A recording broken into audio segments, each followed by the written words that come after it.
Hey, it's Jimmy, and y'all watching the Comic Hall Crew on YouTube. This is Hialeah at Heroes Con NC. Checking out Comic Hall Crew. Hey guys, it's Pal Tim here. We love comics, and we're here with the Comic Hall Crew, baby. That's it. Number one, the Comic Hall Crew coming towards you, and we're gonna keep coming, and we're gonna keep coming until there ain't nothing left. Oh yeah!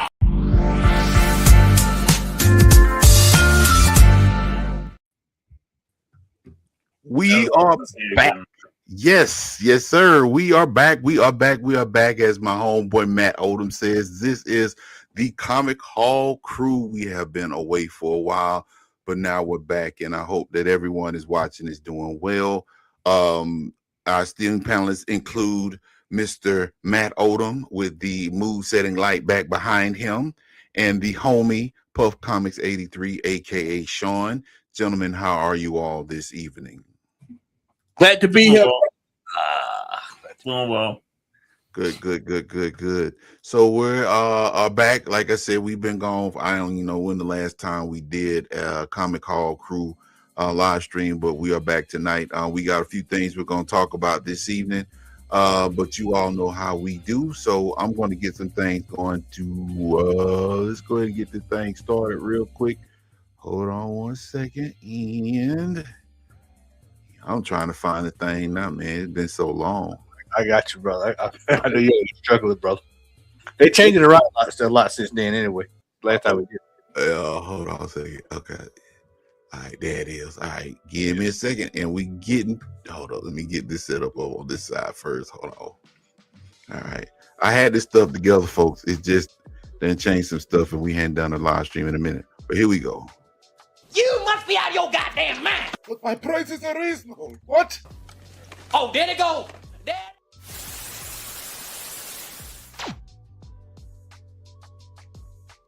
All right, so let's start off with this BS right here.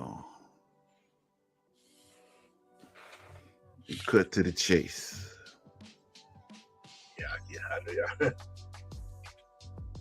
Bento box.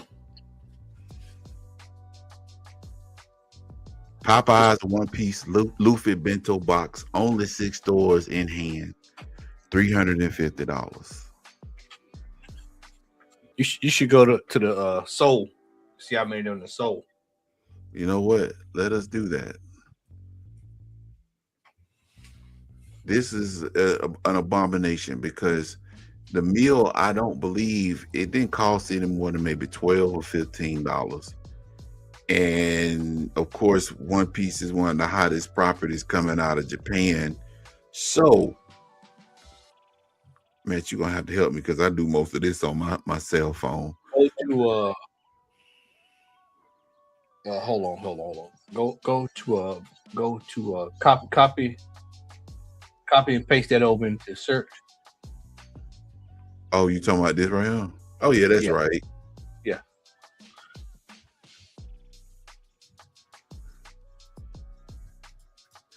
The lines that they had for this thing, it Right, was right there. Right, just click on the one that say pop up bento right there. Click on that.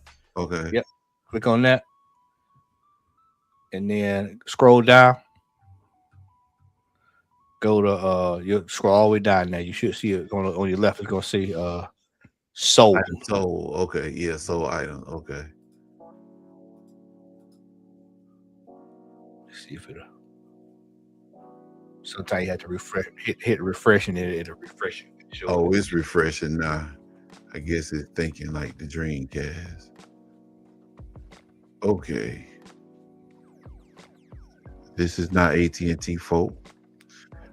So let's see. Let me hit refresh right quick and see what it does. I'm gonna have to do it again.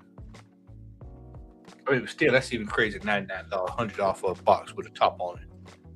Yeah. You go down to Walmart and get you a whole culinary set for that.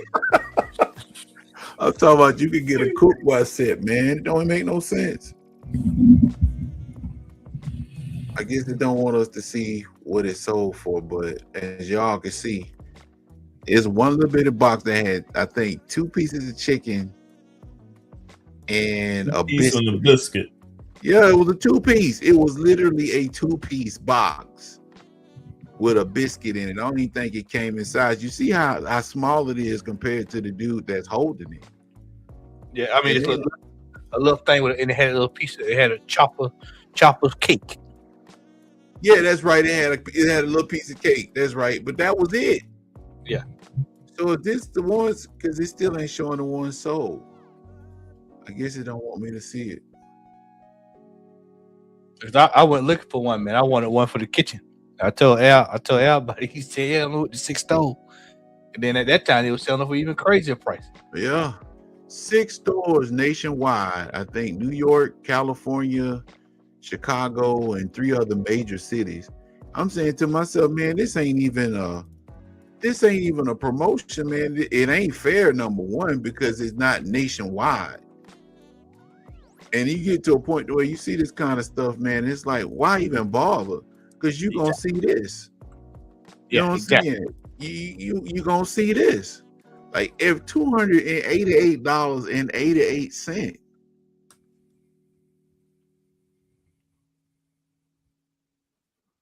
collectible, bro. Man is big a fan of One Piece, man. I'd be doggone, man. I buy something like this, bro. If you paying $288 for that, I can show you what you could buy one piece for $288. I can show you that. Hey, man. So, hey, I know we back. It's been a while. If you feel like you have the urge to pay $288 for a bento box, please inbox me at the Comic Hall Crew, and I will provide you with a list of One Piece items that you can spend $288 on. That will take you further than this box of chicken and a 2-piece and a biscuit. the dirty rice. You know what, man? This thing put me on another page. I just looked at the StreamYard. I'm like, bro, this thing got me looking stupid. Hold on.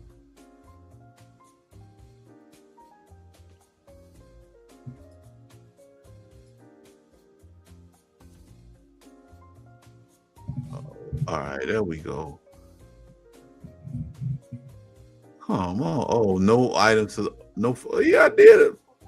Come on, man.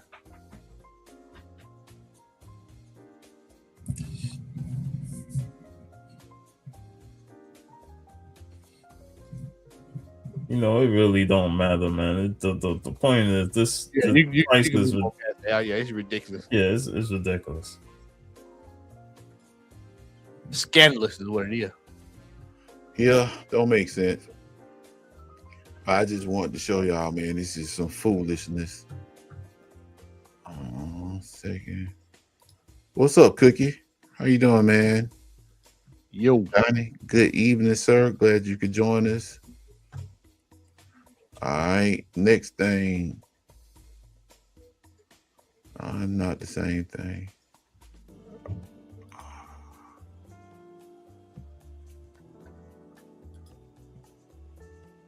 Okay, hold on. All right.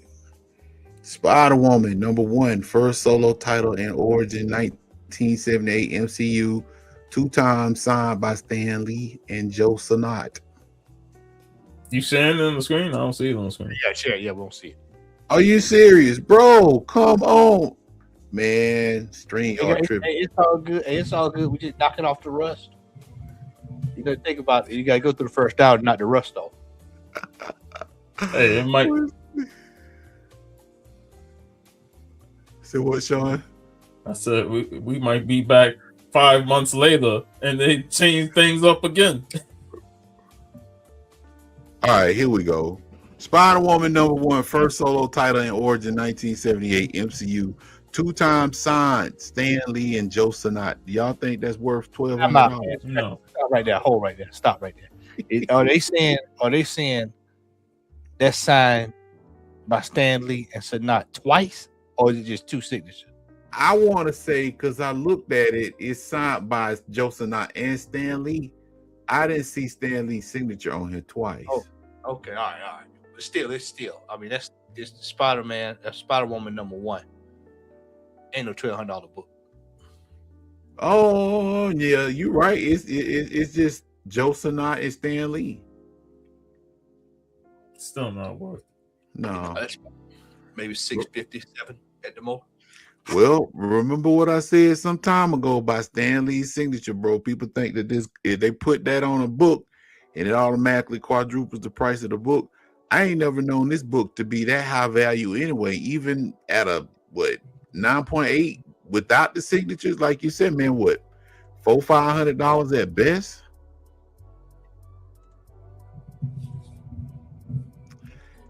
Yeah, man, some crazy stuff. All That's right. a 9.6. That ain't even a 9.8. Yeah, 9.6. Joe Sinat, Stanley ain't have nothing to do with this book. All right. You know what? I know why it's doing that. Hold on. I need to share the actual screen. Yeah. I'm just sharing the tabs. My fault, folks. All right, we on track now. Avengers 129, CGC 9.8, MCU, Ant-Man, Quantum King, Kang the Conqueror. Wait. Why is he mentioning Ant-Man's Quantumania? That came out like a couple years ago. Take that shit off the title. I was just about to say, I mean, King the Conqueror been wrote off of Marvel Cinema for the last 3 years, and here you just talk about a damn King the Conqueror. Not even the first appearance. No, it's just a random Avengers issue. And they using Quantumania as an excuse to say, yeah, this is a key. And we on Dr. Doom now. I want you to understand that now. We on Dr. Doom. They talking about Quantumania. We on Dr. Doom. We are on Dr. Doom. All the way on Dr. Doom. No. I got this book in my collection, bro. I know We all got it. Yeah, we all got it in the collection. Every folk watching this show, who listening in their car going down I-16 right now, in their collection. Hey, Matt hitting with the static on that. Hey, Sean, that joke of microphone, man. Like, damn. Hey, I'm telling you right now, man.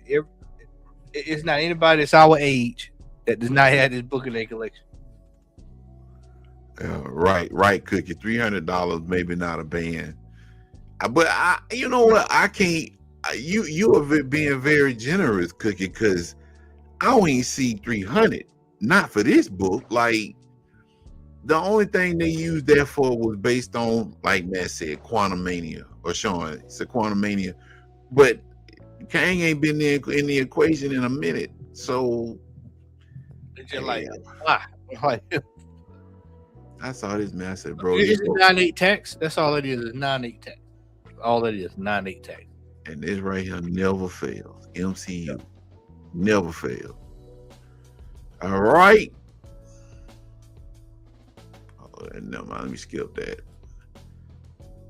One Piece. Stories of the Bible. CGC 7.0. Picture stories from the Bible. First appearance of Jesus. Huh? I don't know why you put it because the first Jesus in comic book. In a comic book. That actually ain't the first appearance of Jesus in comic book, if I'm mistaken. I want to say there was another comic book that was based on the Bible. It wasn't this one, but it was another one I want to say. I could be wrong, but I don't think that's incorrect.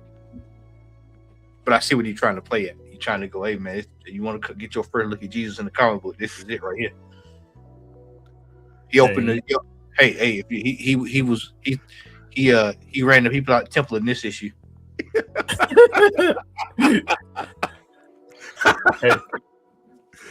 Hey, the heavens opened up and Jesus himself came down and gave him this comic, already graded 7.5. 7.5.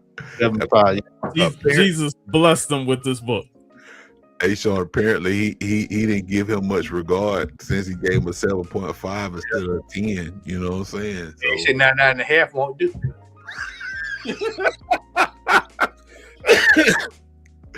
Oh man, that is a gospel song, by the way, that Matt just referred to. But picture stories from the Bible. I saw this. I said, "Bro, come on, man. He ain't even on the cover." I know us. Hey, is that a true first appearance? Hey, we at 180, 181, 180. Yeah, they in the book. It's a cameo. I don't get us wrong. We're not making fun of Jesus. We're just making fun of the fact that somebody trying to sell this book off of the strength that it's the first appearance of Jesus in a comic book, and they felt the need to charge $999. I mean, they could have Make it 1,000, man. yeah, a cool 1,000. You got to watch it though. Yeah, that's Hey, one of them St. Paul and the other one is Luke. It's not free shipping, is it? Let us see. Probably not. Oh, it's free. It's free. Priority mail. I thought they would have put some kind of like $7.77 or something on the shipping. Go ahead and lean into it. All right. Yeah, and you know you gotta get this once a year now. Oh Lord. Look at the right top left hand corner there. Got some gum, Mentos. Top left. Go to top left. Golly, man, look at the book, man. What the fuck? Right there, look at that Mentos can right there. Right there to the top. It won't do right. Golly, come on. You guys probably scroll out. If you pull all the way out, you'll see it. Yeah, look right there right at the top corner to your left. Oh yeah, the fresh maker right there. Hold on. Yeah, right there. This is just poor presentation. A disgrace. Man, I am so out of the loop when it comes out of this stuff. But I get the Mentos is right there, folks. There it is. And then look at that right there. Look at that. Just a piece of plastic. Look at this. Yeah, look at it right there. Look at that bin. Look at that bin. That's why she cried. She didn't cry because the man did. She cried because of the condition of that book. And then on top of that, man, don't like no board in here. And the bag is just beat the hell up. Like, come on, bro. Raggedy. It's a reflection. That right there, the way Superman is, that's a reflection of that book. Yep. He rustled up crying. Oh boy, it's been sitting in the box for a minute. There we go. The nerve of him. Well, at least they breath fresh. All right, next one on the docket. Yeah, this is a hot topic here.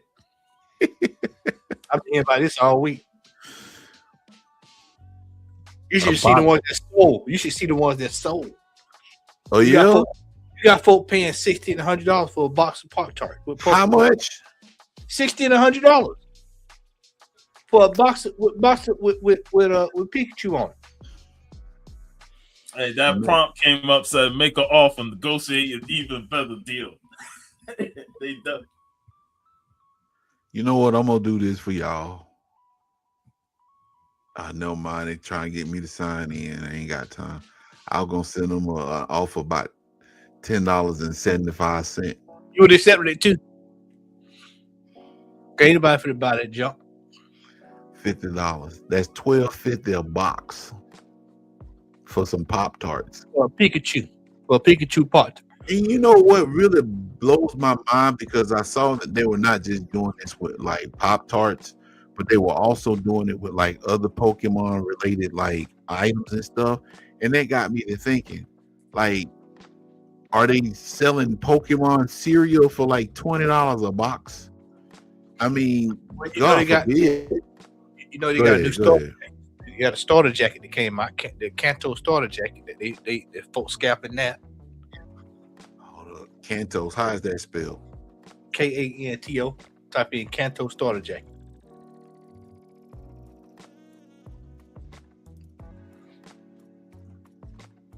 jacket. See if it pops up. I can't spell.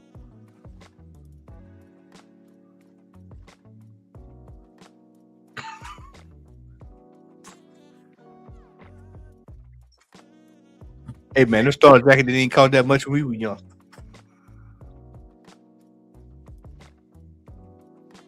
Let's look at that. Ain't even got a Pokemon on the damn jacket, just got Kento.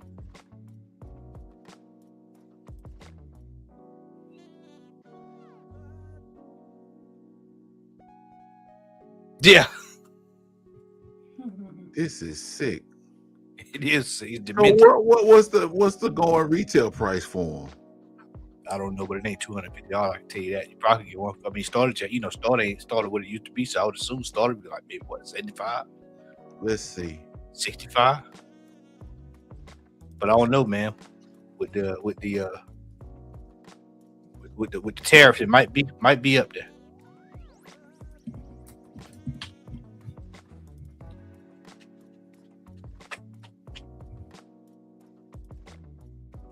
Yeah, you got to put the jacket because it's gonna pull up the put the jacket. Yeah. See, for the it's $89, $95, $90. Yeah, so they're trying to jack it up. So the average price look like it's supposed to go for about $100. Yeah, so they're taking it up by extra 40, 50%, 60%. And it's crazy. You don't see them. You see them at resellers like eBay and Poshmark and Etsy, but you don't see them like Walmart. I mean, Target, wherever they supposed. I don't even know where they're supposed to be sold.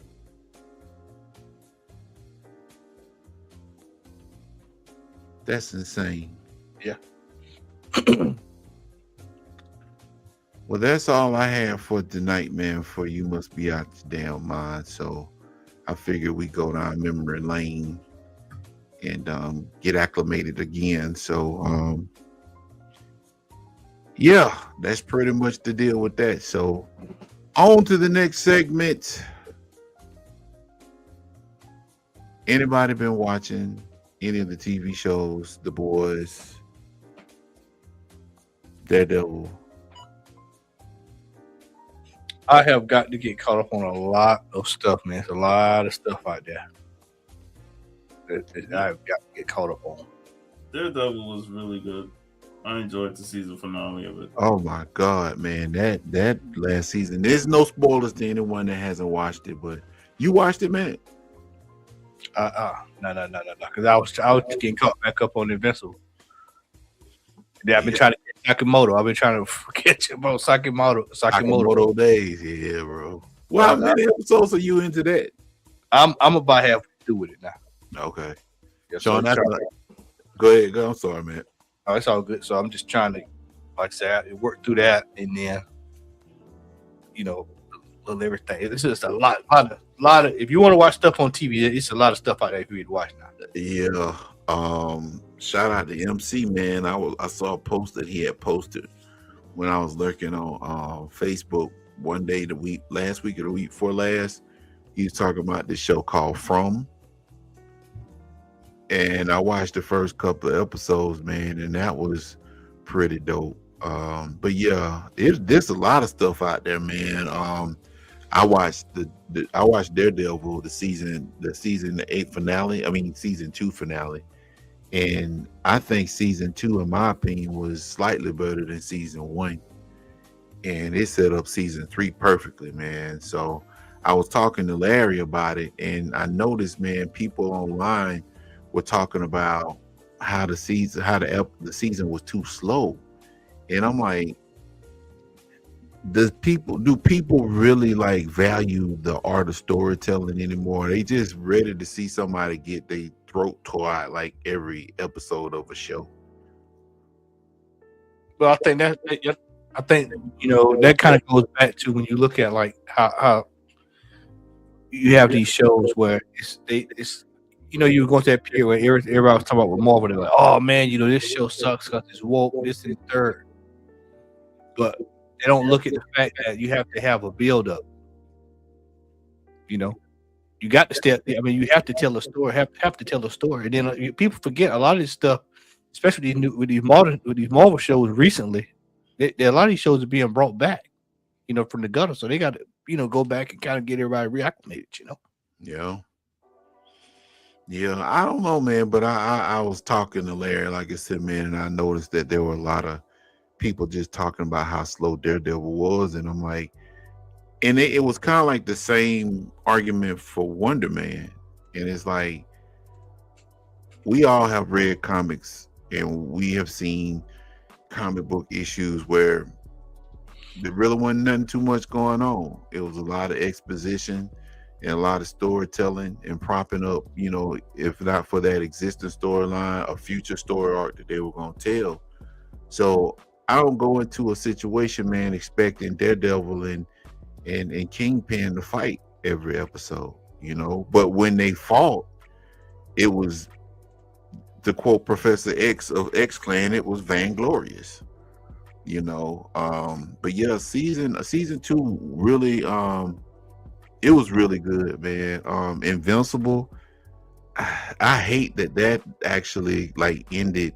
It ended so quick, but it was pretty good in terms of how it ended. And then The Boys is about to end in 2 more episodes, I believe.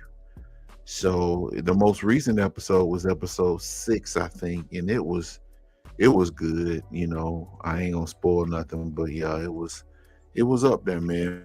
But it's a pretty peak shows come out all at the same time. Think about what you said, Al, with people complaining about Daredevil being slow, and it's only 8 episodes. And we grew up in a time where there was either 13 episodes or 26 episodes in one season, or more. And while the stories back then wasn't as tightly told compared to now, whereas episode to episode continuous story, I feel like people just want to complain all over social media, and it gets to the point where it's like, I'm tired of seeing these people complain. They just want to talk about how the MCU sucks now, these shows suck, and all that. You just complaining just to hear yourself complain. And a lot of them they'll say something with a hot take just to have 1,000 replies, and they never reply to them. They just leave the comment and let everybody else battle over what they just said. So it's all trigger happy fans that want to say whatever they want to say, whether they like it or hate it, and they just want they want to be heard. And I just tune that shit out. If I enjoy the show, I enjoy it. If I don't enjoy it, I don't enjoy it. But I'm not going to go on social media and let the whole world know that I don't enjoy it. It's a waste of time for me. I agree, man. If I'm going to tell somebody that something suck, I'm going to say it amongst us. But in terms of, and I mean, even if it's something that I don't like, there's a way that you could actually explain yourself without just trying to dog it out altogether. And I think a lot of people are so dogmatic. They said the same thing about The Boys. The showrunner Eric Kripke, he had to get on the internet from last week's episode, and he basically had to tell folks look, we need some exposition, because last week's episode they actually pinpointed on various characters within the show, and they kind of showcased them. It was kind of like it was a filler episode, but it was an episode that had purpose, because they about to wind that show down. So they're actually setting the stage for certain things to happen. I don't know what's going to happen, but they're setting the stage for certain things to happen within the show that is important to have that episode that they have. But people, it's like they want stuff microwavable. We got to have this now. I want to see Homelander burn Joker's teeth out their face and all this kind of stuff. It's like, dude, let it cook, let it do what it do.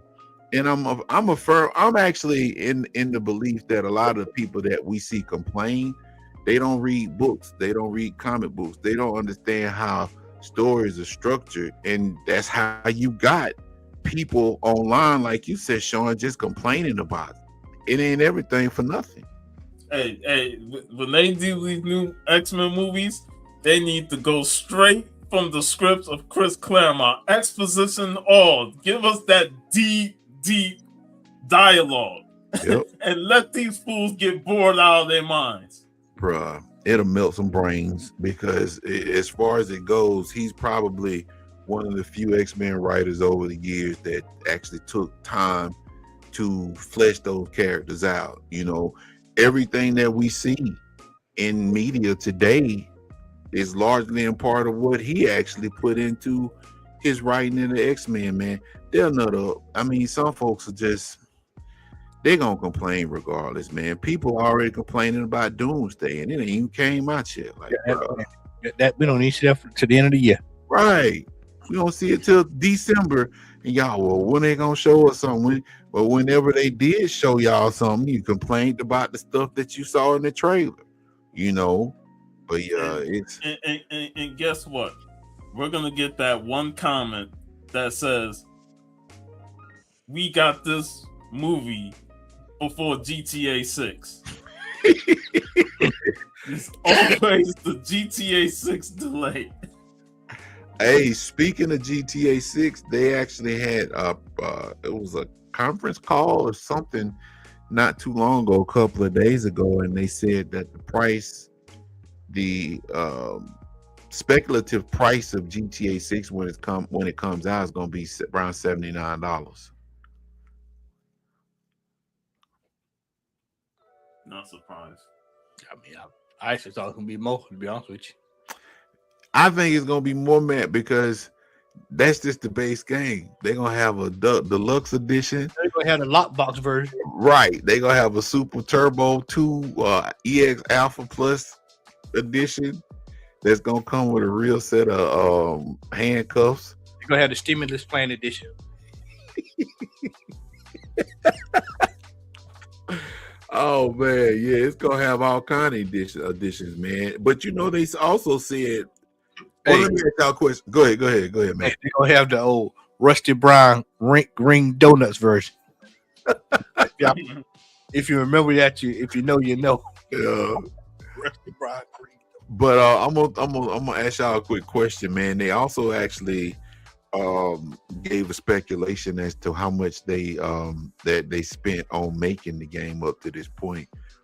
Y'all take a wild guess as to what they said. It's close to $1 billion. 1.5. Yeah, I just $1 billion because you gotta keep in mind they have worked on this game through all the technology, all these changes through technology. So you know, how many times they had to go back to the drawing board to fix something and redo something. And licensing, because you know the soundtrack gonna be robust. Yep. So you pay for licensing, then you gotta pay your voiceovers. Yeah. And you gotta coding, because you know at one time they were talking about the designers was talking about doing a union and stuff, going on strike. So had to pay them. So yeah, I can see it easily being a B. Yeah.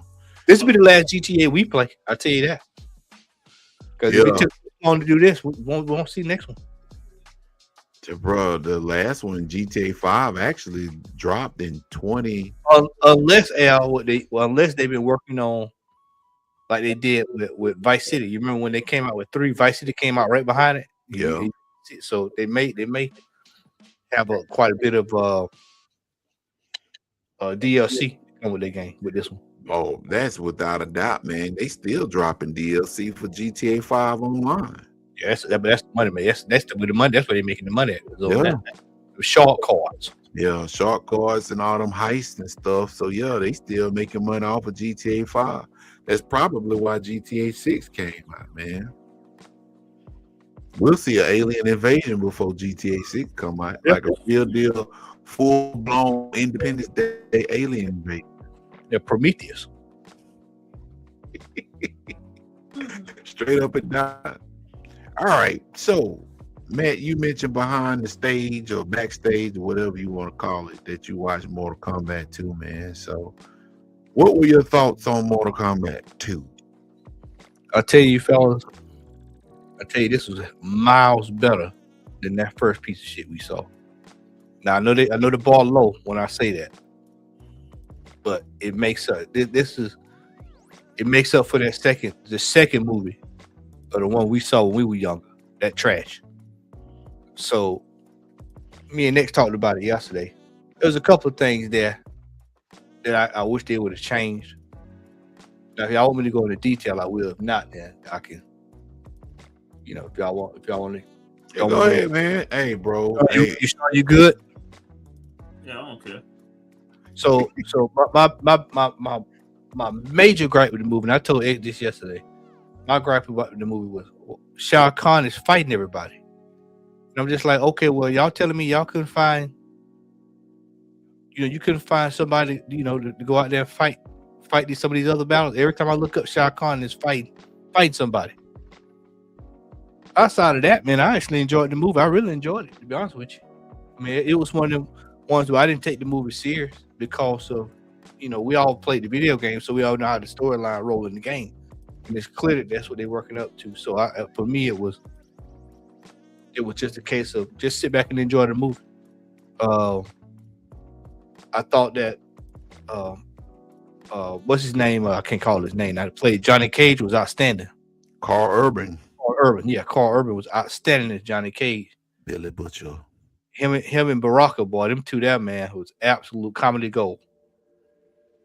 And I mean, it was a couple of scenes that it was kind of like, all right, we could have did a little bit better here. But for the most part, man, I tell you, if you want to go see it, it's one of the ones where if you don't see it in the theater, you'll be all right. If you want to wait till you get home, you'll be all right. So I mean, if you want something to do one day during the week, go catch a matinee and sit back and enjoy it, man. I mean, it's a Mortal Kombat movie. That's the best thing I can tell you. It's much better than that one we saw, the one that came out in 20. When I say much, I'm talking much better. That was an absolute sham.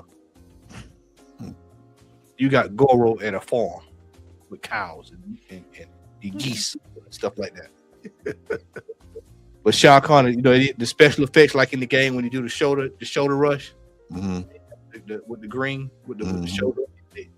They gave you got a lot of the moves that was in the game is pulled off in there. Quan Chi, he's in there. I don't like the way they did how they handled the Sub-Zero, the new Sabat deal. That was kind of strange. Other than that, man, I mean, it was Scorpion, and that's kind of like me and X were talking yesterday. I wish they'd go ahead and give us the full Scorpion. They kind of did the same Scorpion they did in the first one, But was it played by the same guy? Yeah, same guy. What's his name from what's that movie? Keanu Reeves. Not The Last Samurai. Or was it The Last Samurai? No, that was Tom Cruise. No, my man. What's my man? He I almost called it John Wick. Oh yeah. Shane Sung, boy from Batman. Now. So what? I said old Shane Sung is the guy from Batman. The TV. When he the one that the Joker said he'll squeal. That's a squeal. I know one when I see it. I know what you're talking about. That's Shane Sung. Yeah. Okay. Yeah. He was in the first one. Nobody he had a long hair, so you wouldn't knew it. But yeah, that's him. Like I said, it was a good movie. I enjoyed it. It was a good nod to Mortal Kombat.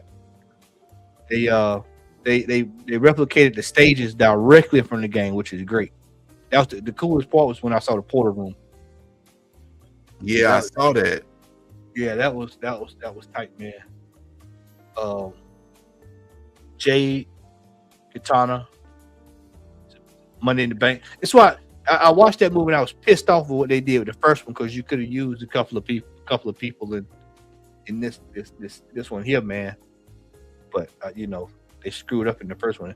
For all y'all that don't like that was talking about Cole, you ain't got to worry about him too much. He don't last too long in that movie. He get dust off for it. He fixed him up real good. So yeah, I read he got dealt with. It kind of caught me off guard. I was sitting there, I was like, oh man, wow. Yeah, he got dealt with immediately. So they gave him the Johnny Cage treatment from Mortal Kombat Annihilation. Hey, he got a few shots in there now.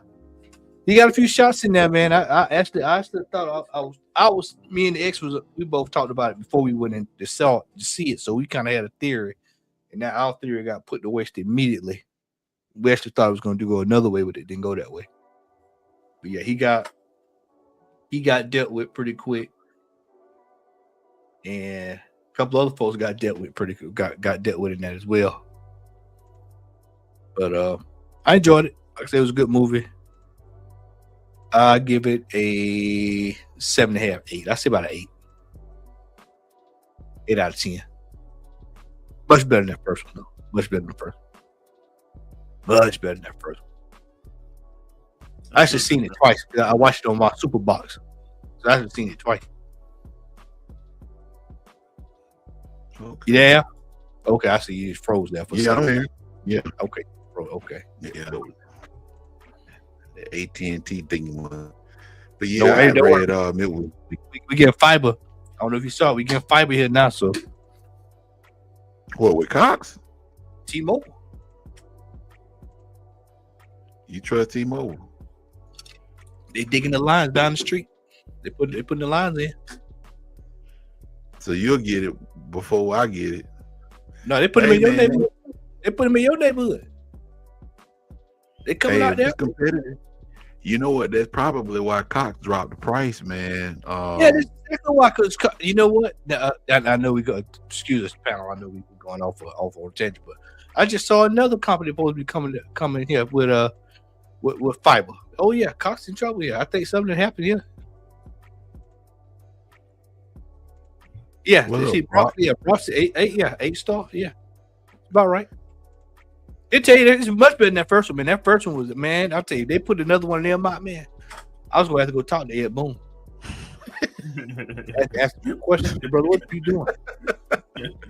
Hey, Brock, so you saw it? Go ahead, man. I'm sorry. Yeah, no, it's just like one. It was absolute. If I saw that first one all over again, nah. They get you set up for like what's in the video game, what's basically what just transpired in the last couple of video games. That's what they get you set up for. You know, I think, man, that first movie, I don't like it. I'm gonna be real with you. I did not like that movie, but what I will say is that it did have the card stacked against it because it came out around the pandemic, you know, COVID and stuff. So I give it that much grace. But Cole was an abomination and should have never been the main character of that movie. He damn sure wasn't the main character of this one. I can tell you that. They fixed that.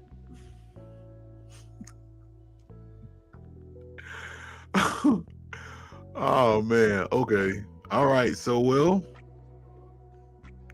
I was hoping X joined, but hey, he'll go into a dissertation.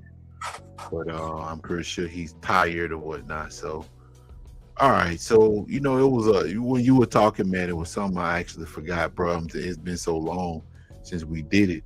So I'm gonna go ahead and do it real quick, and then we're gonna get into our main topic of discussion. So 1 second.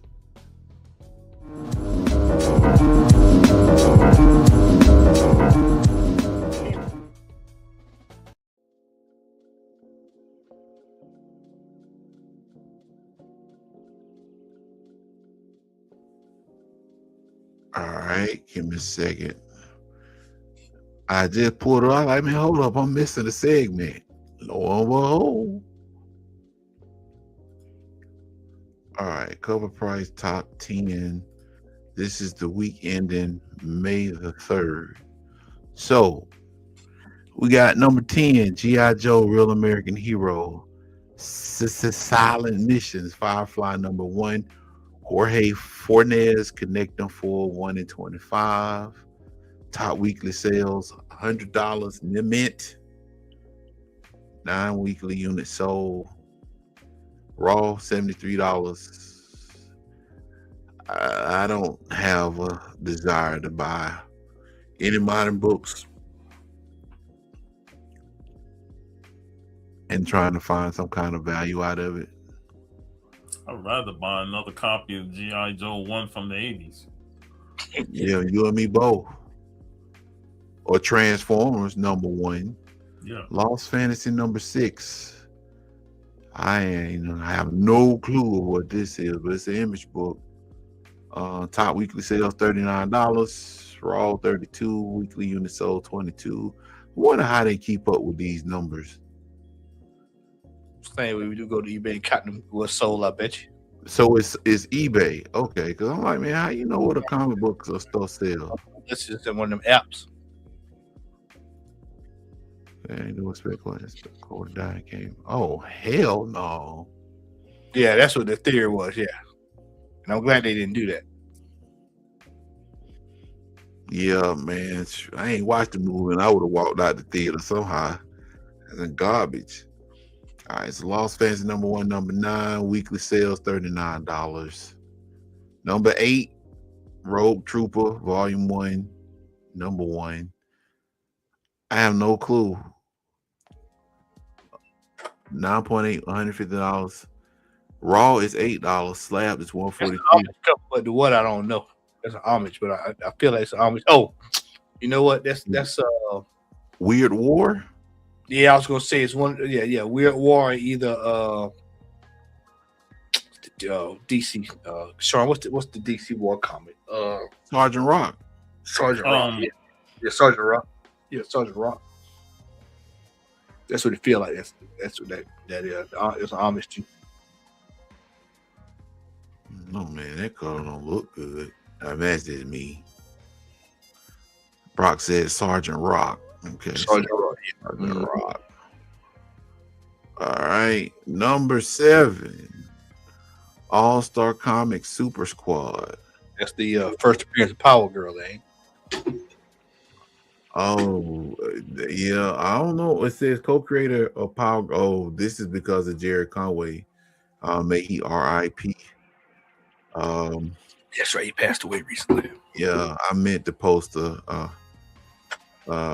salute to him, man. I can't find my Firestorm #1. My comic books all over the place, but weekly sales $525, TGC 9.6, weekly units sold 8, raw is $60, most common is $357 near mint. Yeah, it says the Punisher is seeing a huge presence in live action projects because he helped co-create the Punisher too, but he created him. Fans Jerry Conway took the aftermarket to collect the first issue of Power Girl. And Supergirl is set to debut at the end of the month, so it's got a whole lot of stuff working in his favor. #6, Dungeon Crawler Carl. Free comic book day. $170 near mint. Weekly sold, unit sold 17, growth 16%. We'll be showing our books a little bit later on, Joe. Glad you could join. Raw, most common $140 near mint. Slab, most common 0. #5, Lost Fantasy. Boy, I am lost on a lot of these books. Luca Casalanguida, regular. Top weekly sales $60. I will say, if you notice something, What's that? most of the books in this is either Image or DC. Yeah. Yeah, that's true. Raw most common is $41 for this. Slab is $46. I guess it's just a popular book. Lost Fantasy #9, Cat Blanchett. Top weekly sales $60. Weekly unit sold 36, raw 34, slab $0. Oh, I forgot they were coming out with this book. The Django and Zorro. Oh, that's right. It's already been out. They're rumoring a Django and Zorro crossover film. So I apparently, have that whole miniseries. how was it? It's pretty good. Okay, I enjoyed it. that's what's up. A raw is $3, very fine. Slab is $60, very fine.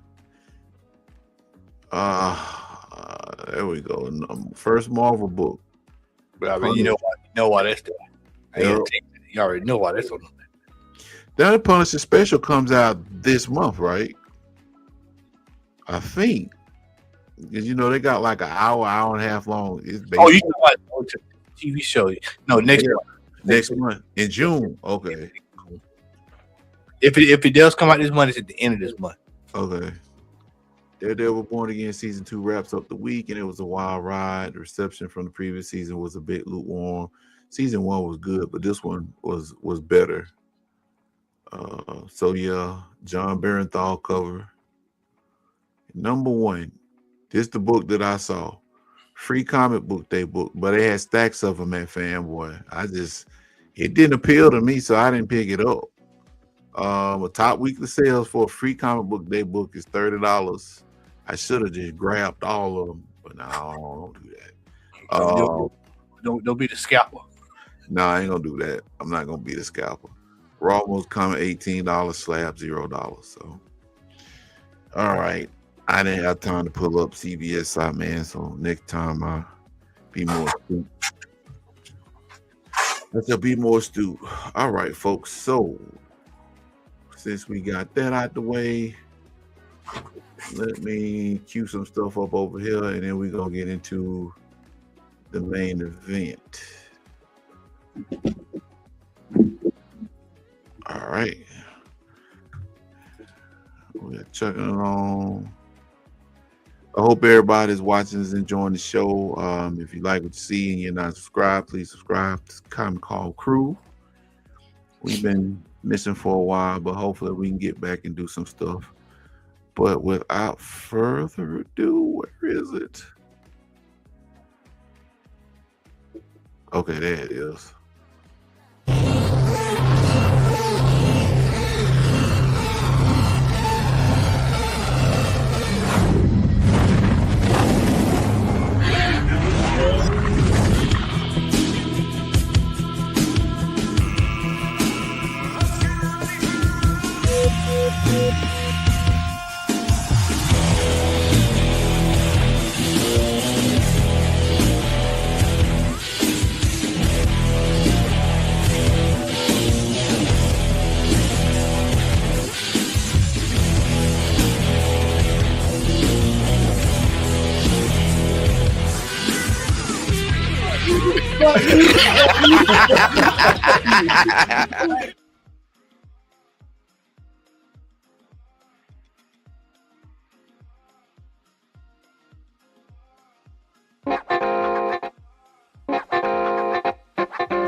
Ain't time for that, man. I'm telling you, I've been out of practice, bro. So I feel so inept.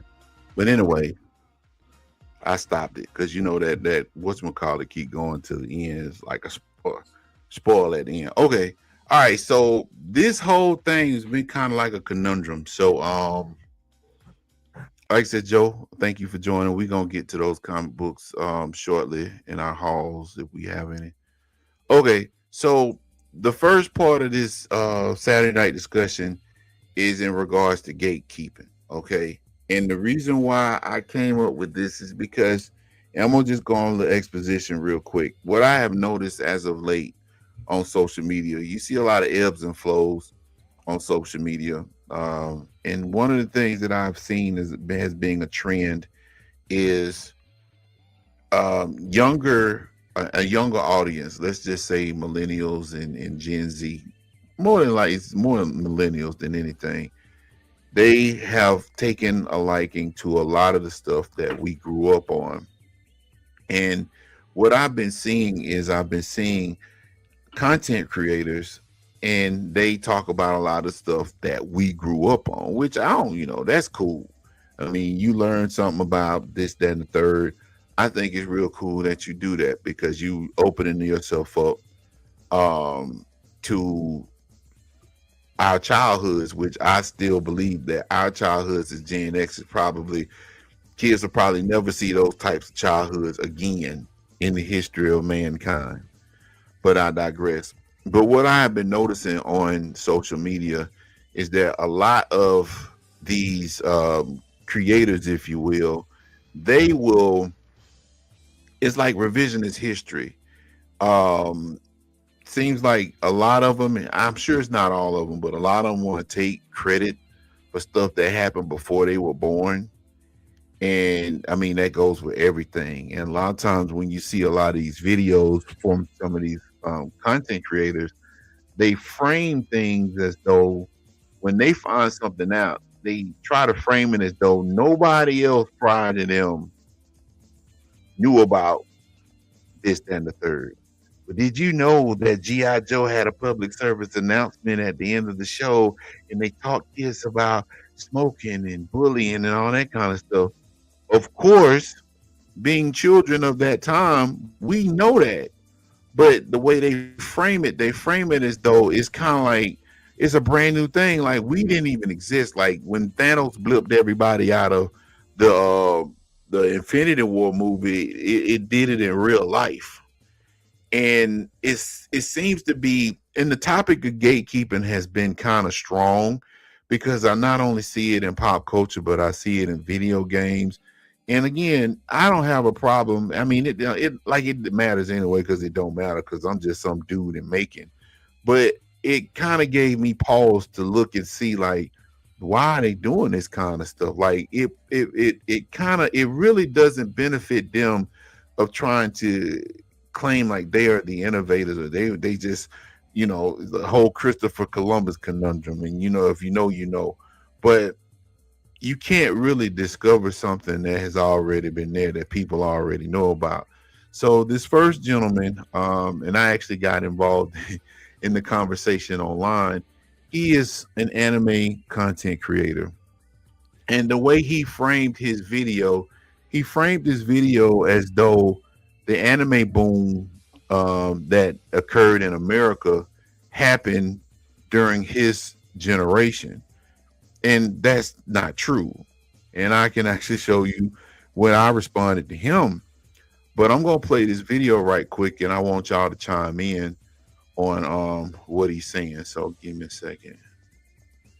And I might not be able to stomach all of it because he really gets on my nerves. No offense to him, but he really bothers me. But here we go. Great anime shift, revisionist history that I see on this app. A lot of you guys don't understand how anime became cool, how it flowed into the mainstream. But as a veteran, somebody that was actually there during the dark ages, I know how this actually went down. So worry not, because today I'm going to be teaching you with this, the Great Anime Shift timeline. Because unbeknownst to a lot of people, the Great Anime Shift actually wasn't one singular event. No. It was three, marked within this period of time called the shift period and or shifting period. I'm going to use them both interchangeably throughout the course of this video. Anyway, before I talk about the timeline itself, the shift period, I first have to talk about a little anime that came out all the way back in 2013. Attack on Titan. Now, a lot of people like to credit Attack on Titan as being the start of the Great Shift. However, that's not actually what happened. Attack on Titan, although very popular, was on a list of other anime that I would like to refer to as Dark Age anime. Now, the Dark Ages is what I would like to describe as that period of time where anime was really popping. However, because mainstream Western culture wasn't at the place to where it could fully accept it, a lot of anime was still seen as something that was generally pretty weird. Like if you showed somebody Attack on Titan during the Dark Ages, you probably get a comment like, why are you showing me a bunch of naked giant monsters trying to eat people? Well, because it's peak fiction. But they weren't ready to hear that. Why? Because the table wasn't set for them to fully accept peak fiction. But if not Attack on Titan, what was going to set the table and or who was going to set the table? Well, much like most other things that become cool in the West, it all starts with Black people. People like me. A lot of us really liked anime growing up. Characters like Naruto and Goku from Dragon Ball Z were a core part of our identity. However, a lot of us were closet anime fans. Like we knew that other Black people liked anime, but out of fear of being judged, we kind of just kept quiet about it. However, if we were to all unite under our love for anime, everything would change. And so we needed some pioneers, someone or a group of people who were able to go out in front of everybody else and say, hey, you know what? I like anime. What are you going to do about it? Which leads us to boom, the first Great Anime Shift Nexus event. The release of When People Take Anime Too Far, Part 2 and or Part 3. It was from that moment where me, as well as many other Black kids across the country, became fans of. You see, what RDC World was kind of a Roman road, connecting many different parts of the Black community and or wider pop culture under one community. However, it wasn't just RDC. A bunch of other content creators around this same time were also starting to lock in and make anime. creators like King Vader, Caleb City, I'm already sick of hearing this guy, man.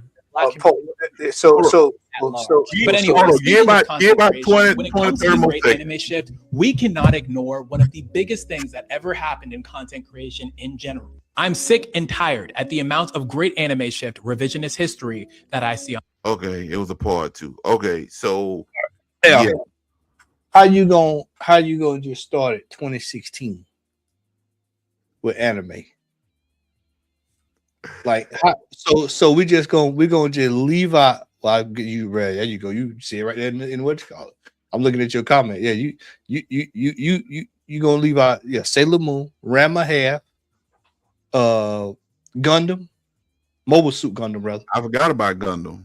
Yeah, Mobile Suit Gundam. You're gonna leave out I got one that police Dominion Tank Police, Vampire, right. Vampire, Fist of the North Star. Yep. Vampire, Devil Hunter.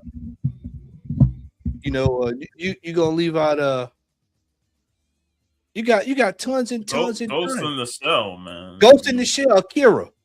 You know, Ninja Scroll. I mean, let's keep it. Vampire Hunter D. You know what, Sean? Let's keep it a buck. You remember they used to show on Sci-Fi Channel. They had the anime marathon. Yeah, sci-fi anime. For a week.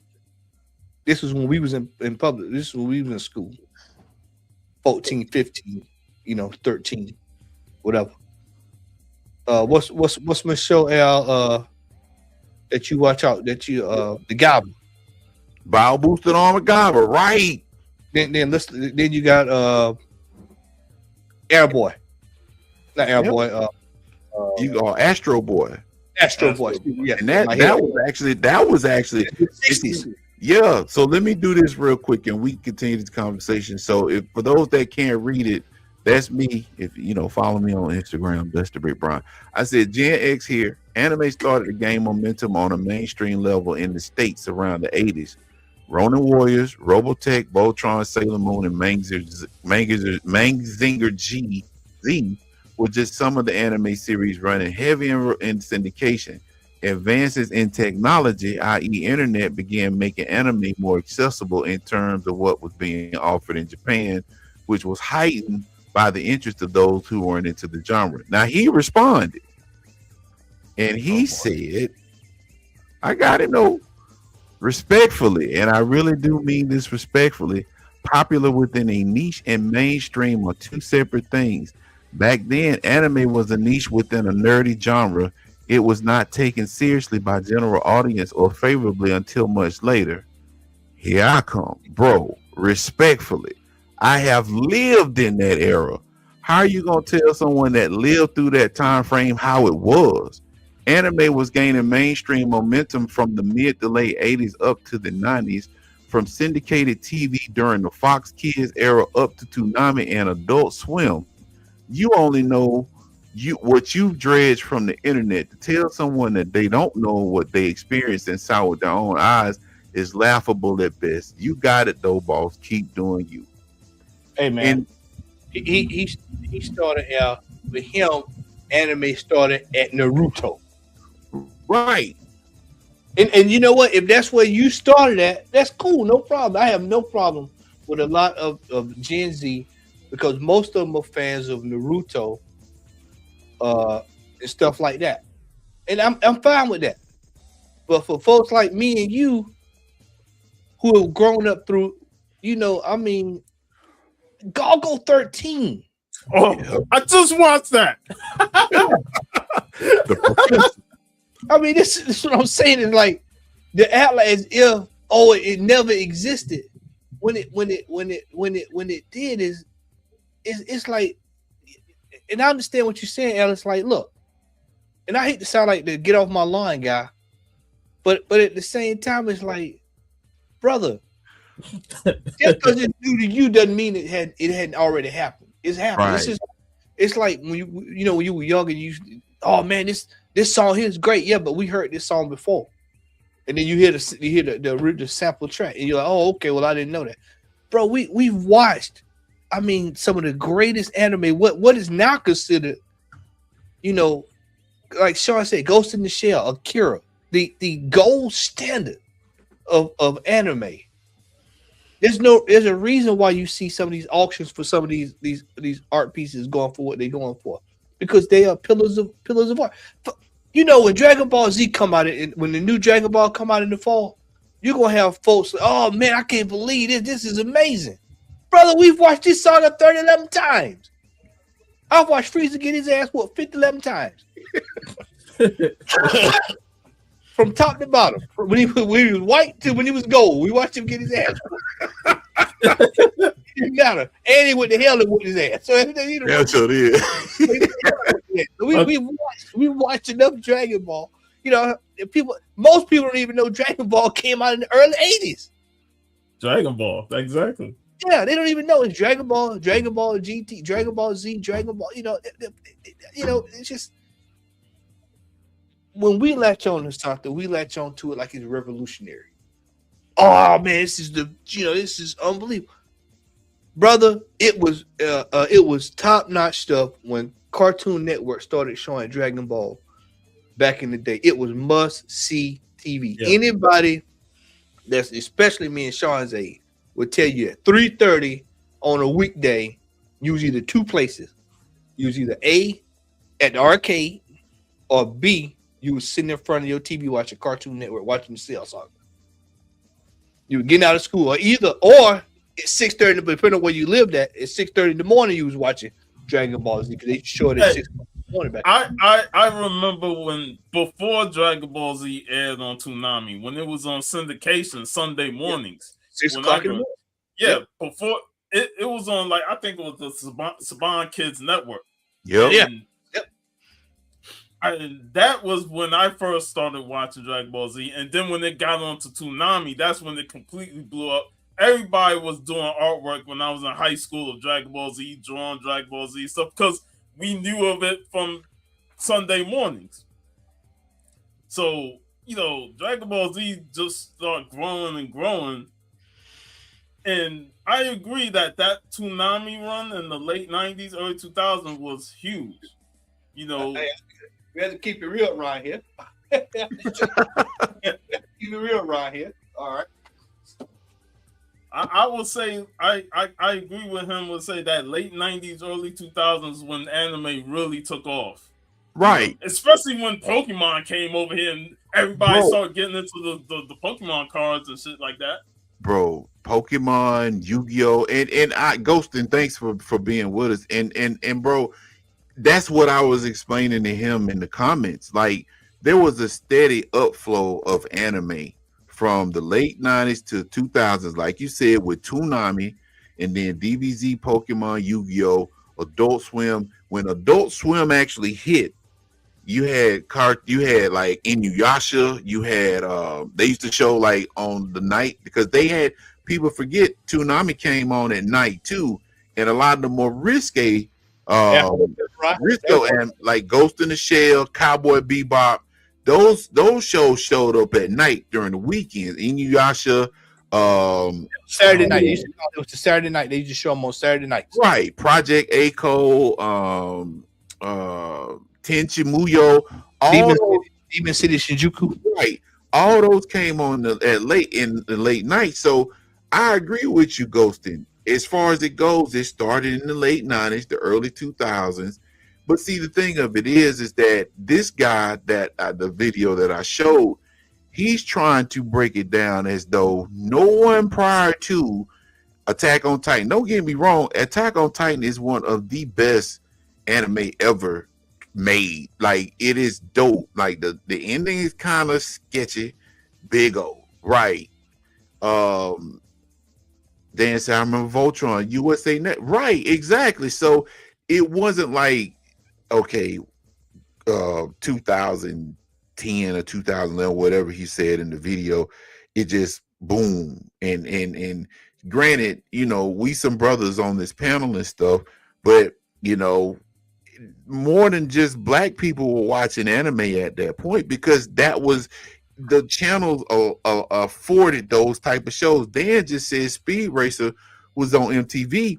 I remember, because I'm old as dirt, I remember back in the day, that Speed Racer used to air on what's known as WTBS out of Atlanta. It was WTCG at the time, and not only did Speed Racer show up, y'all can Google them. Space Giants, which is in Japan, is called Ambassador Magma. You had Ultraman.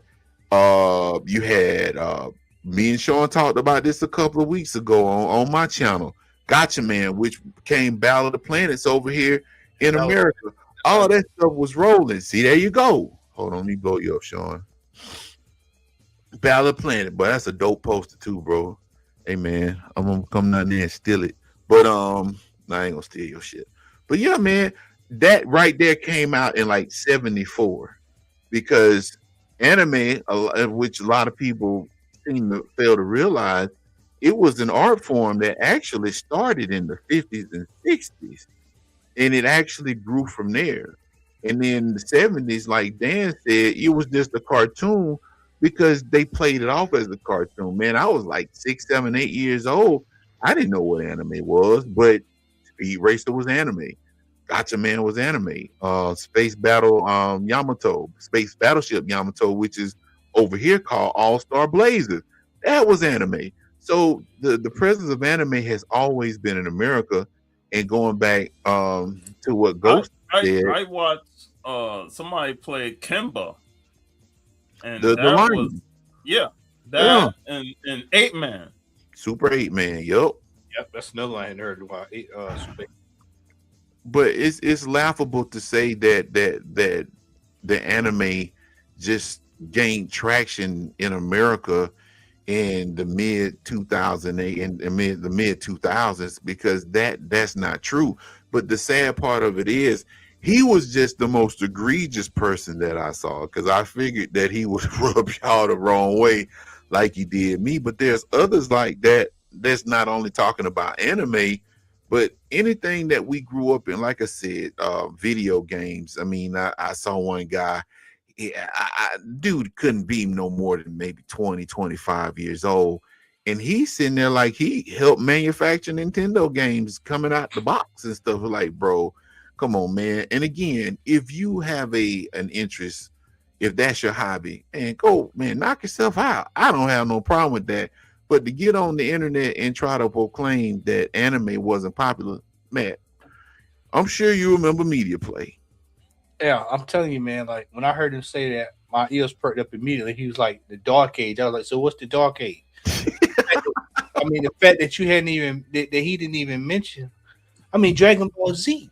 I mean, Dragon Ball, that was like the E, that was just like the layup. That was the easy layup, man. That was Michael Jordan and Scottie Pippen running down the court. That's the easiest thing to do.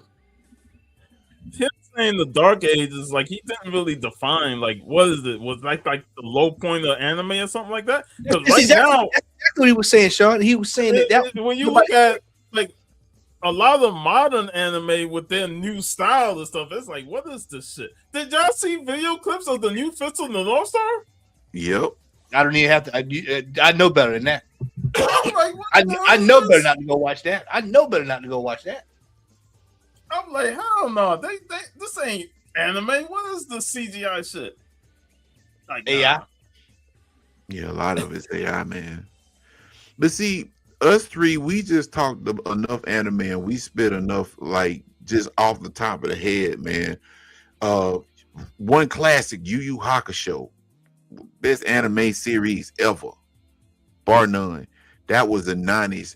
And you ask anybody, for the most part, even younger cats that's watch Yu Yu Hakusho, they'll tell you it set the standard. Like, it's still considered one of the best anime out there. But just for the simple fact that someone wants to present themselves as being this authority, and like you said, Sean, the dark ages of something, it's like, bro, like, it makes me, as a person that's been watching anime for well over 40 plus years, look at it like, bro, why? Like, it doesn't even make sense. It's not necessary to try to gatekeep something that's been around for years, that you, before you even knew what Naruto was, or even Goku for that matter, you know, you were probably playing in, Fisher Price playpen. And that's no slight to him. It's just stay in your lane. Like, bro, like I get it. You trying to get engagement. He definitely got engagement from me that day. But it's like you see that more and more now in social media, and it's like y'all act like Gen Xers don't exist.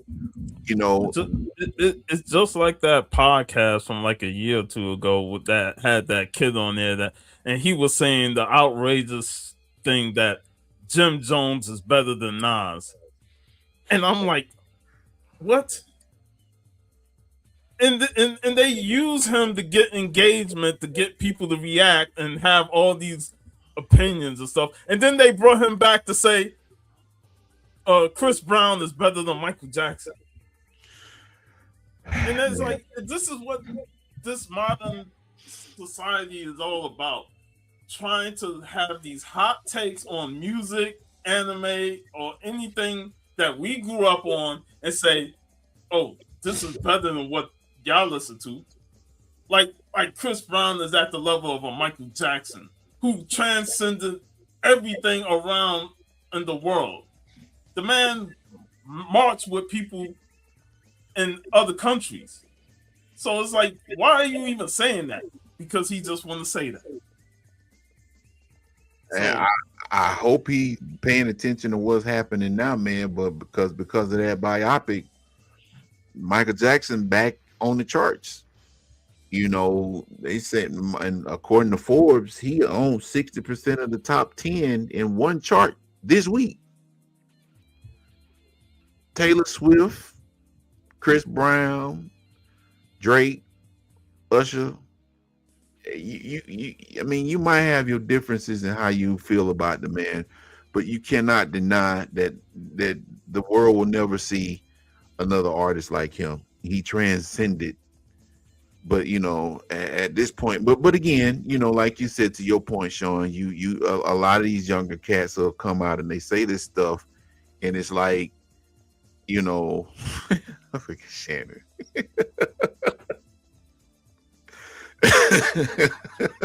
Dragon Ball better than Superman. What's up, Shannon? But I mean, as far as it goes, and it bothers me to a degree. Go ahead. Hey, Shannon, you stay tuned. You're gonna love the next segment, buddy. Oh yeah, you're gonna love the next segment, bro. But yeah, it's one of them things where it's like you want to keep your mouth shut because it's social media, but sometimes, you know, you get triggered, and I just got triggered. And the more I see that kind of stuff, the more I'm like, bro, they just really trying to write us out of existence. Like, bro, and that's something that I don't appreciate. That's why I had to respond to the guy like I did, man, and to go back to media play, bro. Every Tuesday, Dragon Ball Z, I had damn near the entire Dragon Ball Z series on VHS. And I hate I got rid of them because I actually, man, y'all could curb stomp me for this, but man, I had so much stuff at the time. I was up in McDonald, man, and I took them jokers to Goodwill and gave them to Goodwill. I had everything up to the last few episodes of the Boo Saga on VHS tape of Dragon Ball Z. I had it when it was Pioneer up to Funimation, when Funimation took over and took it over for the rest of the series. Deke. I mean, you can't deny the fact that that's stuff that we went to. Yeah, man. I appreciate it, Joe. We'll get that one day. I don't know when, but we'll get that. Been trying to get that 1,000 for God knows how many. Like almost 9 years. Damn decade. Ain't this year. We've been trying to get 1,000 subs. Yeah. So yeah, man, it's like Dan said, it's very LeBron Jordan versus Jordan. Everything pre-time. Yeah, that's correct. Exactly. It's exactly what it's like. Yeah. Exactly what it is. Go ahead, Sean. I was just about to bring up that comment. You know, like, it's always this LeBron versus Jordan talk, and it's like, it's no contest, bro. Yeah, both can exist, but at the same time. Yeah. It's they always Jordan played plumbers. Yeah, they say he played plumbers and mailmen. And LeBron play floppers, and he's a flopper himself. That's why I have no sympathy for what happened when the Lakers OKC game. Yeah, OKC flopped like hell, but LeBron was the king of flopping. So whatever. Yeah. So yeah, man. Like I said, I've not only seen that type of video. Like I said, when it came down to anime, but just every video games, bro. And it's like, bro, we grew up in the era, our era, the Gen Z era. We grew up in an era where everything that's popular now had its inception in North America. Now, was anime as popular back then in the 80s, mid 90s? No, but it was still present. But going back to the previous comment, by Ghost in 93, by the mid 90s, Sailor Moon, Ronin Warriors, man, that stuff was in heavy rotation on TV. So you can't say, and like you said, Matt, if the 2013s and 10s were the ghosts, were the dark ages, what did we live in? Were we in primordial ooze or something? I mean, this was like we was the Gilded Age. Right. we were living in the bubonic plague and all that kind of stuff. So we were living in the age of berserk. Guts berserk. You ain't kidding. Hey, we were actually living in the Fist of the North Star where everything was apocalyptic and stuff, and and Thunder the Barbarian and everything just reset in 2010, I guess. I don't know. But yeah, man, that was part and parcel of the main discussion, man. Because like I said, I see it, and I've seen it just recently, and it's like I've gotten to a point now when I see it, I just ignore it. At one part, right, I just had to respond because I'm like, bro, that is you gonna put some respect on Gen Z name, bro. You can't just and what was the generation that came after us? You got millennials. Was it Gen Z after us, right? I don't know how it worked. I can't. Yeah, I don't know, man. But whoever else came after us, man, they ain't putting no respect on their name either. But Was after Gen X and Gen Z after the millennials. Thank you, Sean. See, you got your glasses on, don't you? You ain't on camera, but I know you got them glasses on, man. Yeah. But you see, straight up Dexter's Laboratory, boy. You had them glasses on. Man. Stupid DD. Oh, man, dark boy. Yeah, we need to do a show about them cartoons, bro. We need to go back and revisit some of that stuff. But all right, man, that was some good conversation. I figured, man, that would get y'all's blood heated up a little bit. So we gonna get into this next. You for sure enough see some blood getting heated up now. Yeah, I'm finna show some stuff. I'm gonna show. Hold on. All right, let's see. This ain't got no. All right. Chat. We're gonna show a couple of pictures real quick, courtesy of Matt Odom, and I want y'all to guess what we're gonna be talking about next. All right. This is a cart full of goodies, and if your eyes are good, you can see that these are Pokemon cards, Pokemon decks. In all their glory. This picture was taken courtesy of Matt Odom. You know, he is a professional photographer, by the way. That was just the John Gay right there. John Gay took that photo. Oh, shout out to John Gay. So did he take this one too? Hold on, it's coming up. No, that one is the one I took there. Okay. This, ladies and gentlemen, is and mind you, Al to pick this up tonight. I didn't even know about it till we walked till I got right before the show started that we were gonna be talking about this. So this is right on time here. This is why I said, Shane, you'll love this here. So Matt sent me this picture right when we zoom in on that. Can you zoom in on that? Can you my scroll in on that? It ain't gonna let you scroll in on it. It might. Hold on. I think it will. Give me a sec. Oh no. Oh, you gotta hit the minus button for it to Where you need me to zoom in at, bro? Look at that. Look what that brother doing right there. He put everything in the box in his car. Look at all that right there. It won't let me zoom no further out. You need to see no more. It'll make you mad if you zoom in anyway. Where the cursor is circling. Yeah, right there. He loads up the entire buggy of Pokemon, and he throws it in his cart. So all them folk that sitting there waiting, just looking at him. Right, Yeah. Go ahead, Matt. And he takes off, and you'll go to the show, and he'll be selling it for about 10 times what he bought, what he paid for it in the stuff. That's where we at now. Yeah, go ahead. I want to see. No. You're good. So let me see how I can do this, because I wanted to show this first, and I don't think I gotta reshare it because they ain't gonna show it. It ain't gonna play the audio.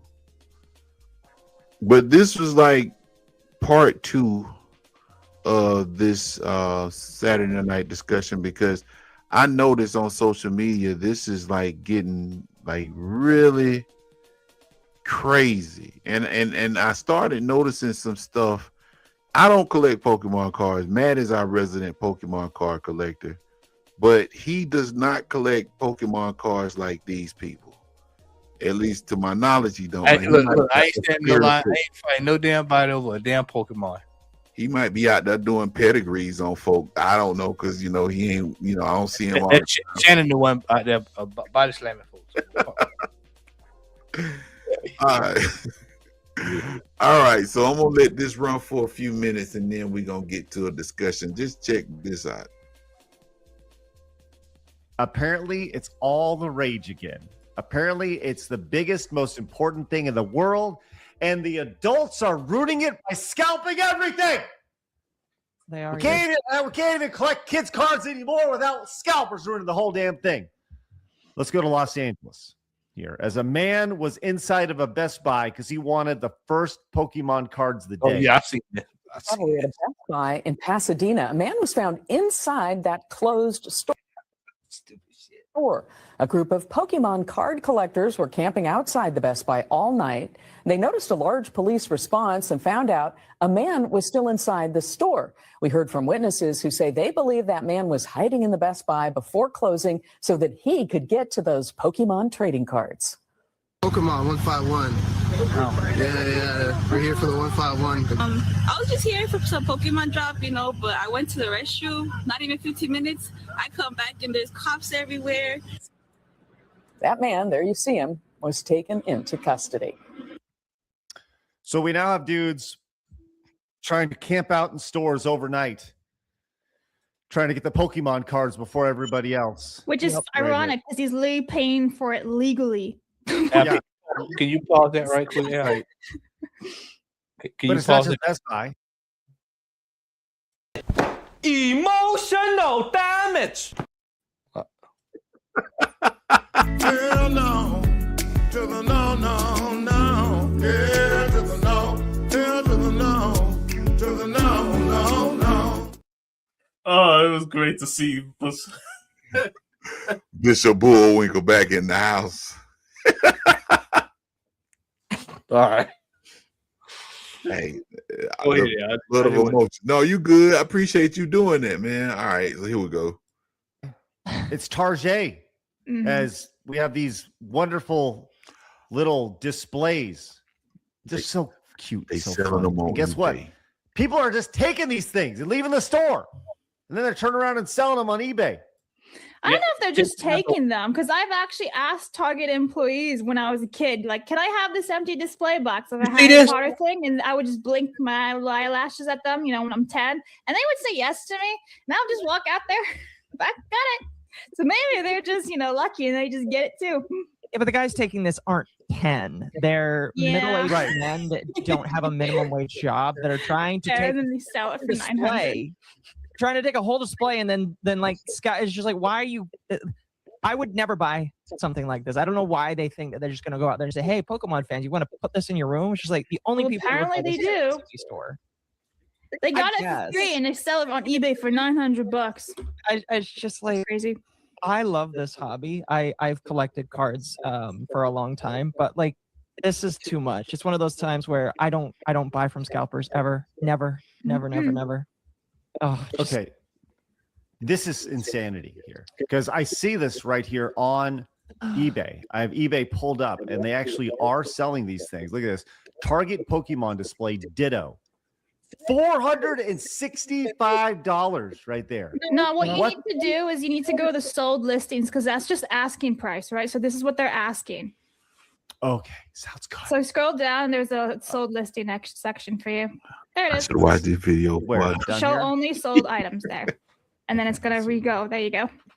Okay, let's see what we got. $250 is one that's been sold over here. Let's see. Let me do another quick glance here real fast.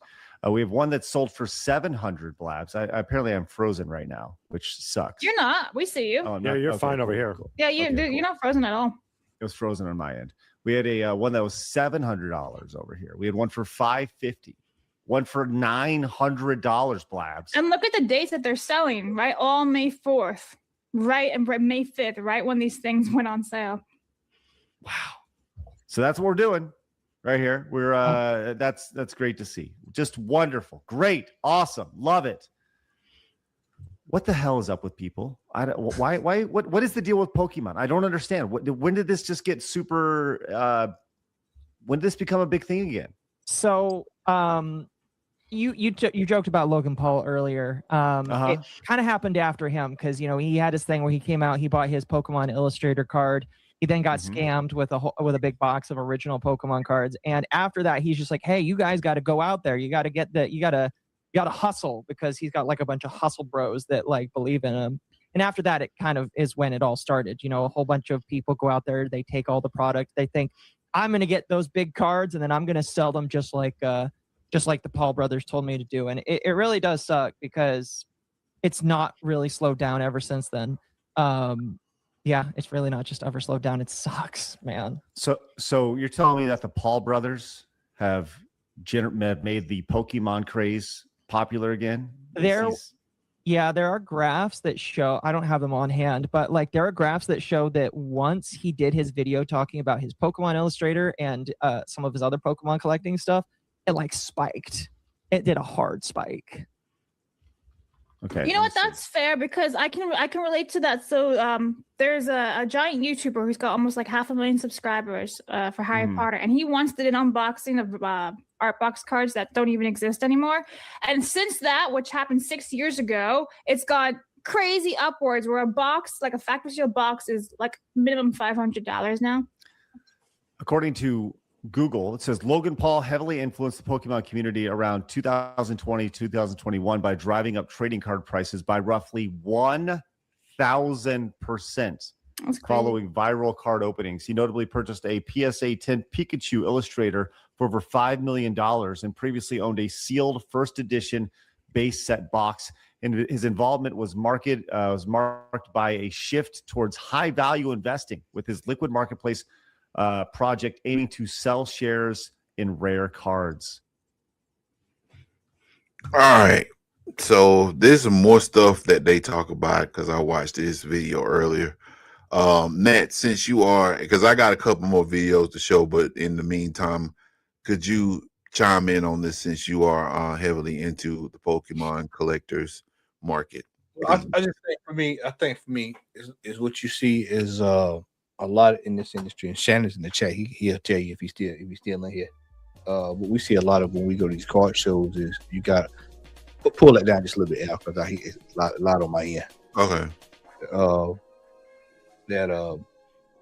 You hear a lot of times you go to these art show, these card shows, and you see the guy asked that who Brother Joe said who how do they know who is the scalper? Well, the scalper is relatively easy. So let's say a drop comes out on a Friday. The average ETB price of Pokemon box is usually this is the MSRP is usually about, it's like $49, $59 is normally about what you would pay if you was to get one out of Walmart. If you go to a card show, that same individual who would probably take all of the Pokemon goes to the show, just like comic books. They would mark that ETB up. I mean, Shannon's in the chat. We've seen them as high as $200, $250, $260. For ETB. And so what happened is people would say, well, I can go find it somewhere cheaper, but they've already hit up all other spots. So if you're a person that like me, that's like or Shannon like to buy and rip, then you gotta try to get that before they can even get to the store. You gotta head them off. It's gotten so bad. Now this is gonna blow both of y'all's mind when I say this. It's gotten so bad that they are putting trackers on cars. When they deliver the Pokemon to the facility. So that what you just saw in that picture, that's how they knew the lady was going to be there. So they just go to the store, and so they get all the product. That's how bad it's got. Yeah, I mean this is common stuff here, right here. And see, you supposed to only post at least. Thank God our Sam's is one in the box. They're supposed to have one per person, but you see what's going on there. They just the whole walking out the store like that. So now, when you go in some of these stores, they have that stuff locked up, man, because you got these folks. That's what they're doing. These are grown ass men, ladies and gentlemen. Look at everybody stop it. You see him running down the aisle. You see him running? He's running down the aisle. We went to go get. They did a drop back in December of October, and we got up there to go pick up a box. And this one dude thought he was gonna get the whole pallet of Pokemon. But thank God them folks had it locked up behind the cage. You couldn't do it. This is World Heavyweight Championship fighting here we're looking at. This is no different than what I'm looking at on my right-hand screen, UFC. Right now, I got UFC on right now, and it's the same thing I'm right here looking at right here, UFC. What's up, Inja? Yes, ma'am. This is Pokemon we're talking about. Yeah. Pokemon cards. Inja knows because she been opening the Pokemon packs. So she know what I'm talking about. These jokers out here, the only thing missing from this is Michael Buffer. This is the only thing missing from this is Michael Buffer. I'm telling you, man, I have seen it with my own eyes. These are grown ass men fighting, pushing each other. And they all look the same. They have the hood on. I'm not lying here. See? I'm telling you, man. These guys, they all look the same. They driving from Florida, come all the way up here. I'm telling you, man, that's what they do. This is what these guys do. They go in these stores. It's just like comic books. You remember Robin King? Oh, do I? God. Y'all remember when what was it? Laugh? What was it? Al? The Batman Who Laughs? Oh yeah, yep. You know, the book about the one but they're at the lake. They just abruptly start writing. Yep. Even ridiculous. Remember when people were fighting over Popeye's chicken sandwich? Yeah. This is what I'm saying. It's like for some weird people get this fat. Oh, I'll never be able to get it again. And it's just like what Inja said. You know, some of us actually like to enjoy ripping cards, getting cards. Yeah, you get a hit or two, but it ain't like you living and dying off of that. Some of these folk are living and dying. Get your ass a job. Popeyes is hiring. UPS is hiring. Amazon damn sure needs some folks. They got folks that can't deliver worth a damn. Go get a job. Get a job. He's lucky that he kindly handed you one. He could have just said no. I know some shysters out there. Sure. I'm telling you, I've seen it firsthand. There are some shysters. And then hold on, Al. Don't let these be the only ones you show, because you got these shines at these stores. At the LC, at the LGS, it's just as bad. Because guess what the scalper do? He sells them to him. He sells them to the store.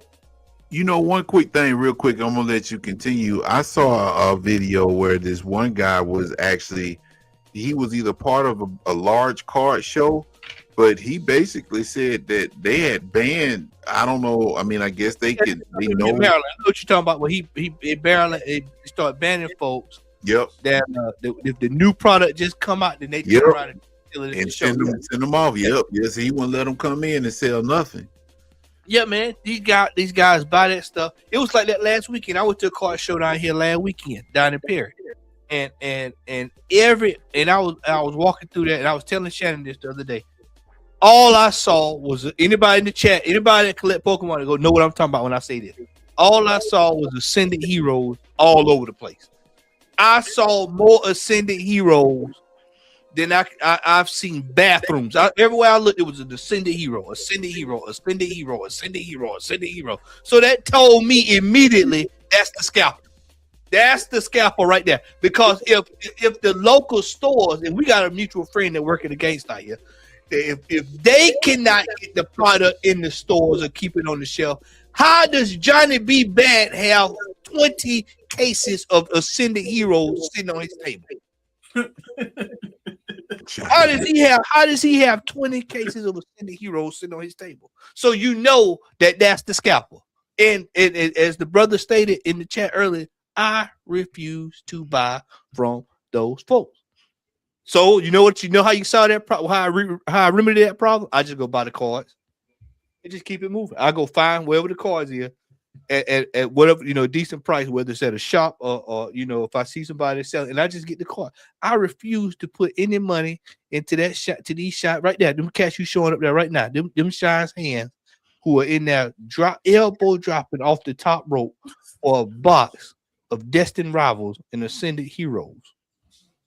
I'm not doing it. I'm not doing it, brother. Not doing it. I refuse to. It's just like the comic books. I refuse to go. When we go, y'all remember we used to go out on, and we sit up here and do these shows, and then we go to a show, and then you look up there and they got the same comic book that came out on Wednesday, going graded. Sometimes you be like, how did they get this book graded within this amount of time? Yeah. And the book sit up there in the 9.8, they want top dollar for it. I mean, look at this right here. This is what they doing. Pallets. They park out there. Look at it right there. Look at that. Look at that right there. But see that, Dan, this is what I just talked to Shannon about that yesterday. We were talking about this, and I said, a lot of these folks, this is why when I was at that show last weekend, a lot of these folks were looking crazy because nobody wanted to buy that stuff. And see, it's all good and well. You can go to the store and you grab it and take all that, but you still got to have somebody want to buy it. And when you got a ton of that stuff and you load it up on that, you think you're doing something. This is why we tell folks, and what's up, Jeff? And I collect. I have a lot of older Pokemon. That stuff you can't find. It's hard. It's hard, to find that stuff. But then when you buy all the new stuff, you're gonna be left holding the bag. That's why I'm in a couple of groups on Facebook, and you should see the idiots that you can tell that have went down and bought tons and tons and tons and tons of this stuff and can't get rid of it. But this is what they're doing. This is it right here. And it's a system. It's what you have a whole. It ain't just one person, Al. You got probably 10 people that's in on that. You have one dude that'll bring 7 people with him to the store to make sure he get it. You see what Enzo said here? Yeah, exactly. It's just like sneakers. You remember when the Jordans used to come out and they said the Jordans was sold out before they went to the general public? Same thing. You remember? All right, I'll make it easy for everybody. Yeah, you remember when they used to do Ticketmaster online and you could get the tickets, and then they said the wrestling tickets sold out. Mm-hmm. It's the same thing. The bots get all of the stuff, and then you go to the event, and you walk the parking lot. Here come Johnny coming. You talking about you want to go see Stone Cold versus The Rock. I got tickets right here. How much a ticket? $500, $800. No. We know who you are. The scalper. That's why I say the scalper will reveal themselves to you. You just have to be looking and paying attention. These are grown men. You hear me? These are grown ass men clocking out. Man, Shannon sent me a picture. They had a dude one day. He went in there, and the dude standing there with a suit on. He's standing there with a suit and tie, ready to load it up. Look at right here. See, I told you they all have on hoodies. They all have on hoodies, baggy pants.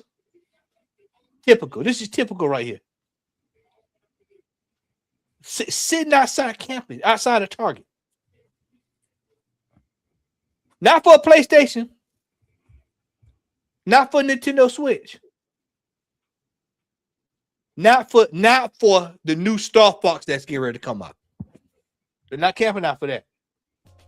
They going to battle over Phantasmal Flames. Phantasmal Flames. Yeah, because they want the Charizard. If you want the Charizard that bad, just buy the damn Charizard. And then you got this right here. This is what you were talking about earlier. Where now these folks have figured out how to describe grandma. See what intersection wear her hoodie. This is grandma. Grandma's up here wanting to get it. I want to get Pokemon too. I want to load up on Pokemon. Yeah, my Medicare ain't coming through. I want Pokemon. I need to get Pokemon to help me get this hip replacement. Check what X just said. What See, X put the policy in at Best Buy one per day, one per person. Well, let me just say this. Hold on, Sean, right quick. X, salute to you, because as they say, not all heroes wear capes. Go ahead, Sean. I'm sorry. I was like, man, I know X got some stories, man. Dude, I'm telling you, man, these some of these guys, man, they are weirdos. Strangers. Look at this guy right here. Stop right there. Go right there. Go in the white right there. Not right there. Not right there. Go back out of there. Go back out of there. Right there. Come up. Right there. Right there. Look at that guy right there. Go up right there. Look at this. Look how dusty that brother look right there. This is what's Monday through Friday. This is what's out there. This is who getting all the cards. These are the degenerates that we see. I mean, look at this right there by your cursor. Look at this right here. Look at that flow boat. He get ready to get flow boated. Look at Bolo Young. Look at him. Bolo Young. I'm telling you, man. I'm gonna have to start recording. Me and Shannon, we've been trying to get folks. We got to start recording these folks of what we see. Man, it be some weird. I'm telling you, maybe some weirdos at the when they be putting out stuff. I feel so bad for the folks that's putting out the card. They be right over the person.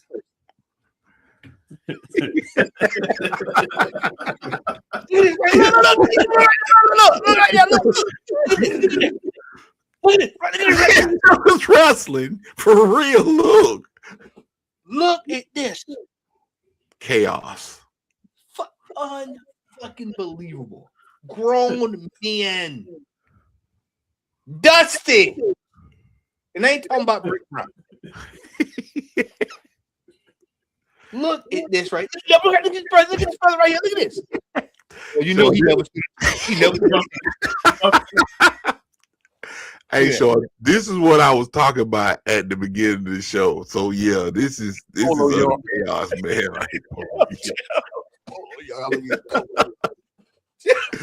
Polo, yo. That's brilliant, Joe. I'm gonna use Team Polo, yo. This is Team Rocket. This is Team Rocket behavior right here. We looking at Team Rocket. This is Team Rocket behavior we looking at right here. Look at this. Only thing missing is meow. Look at this. Look at this right here. And see, this is the thing, Matt, and this is why I wanted to talk about this tonight, is because you have to ask yourself, you know, we heard the video talking about Logan Paul and stuff. I don't understand how this guy, he already a millionaire a few times over.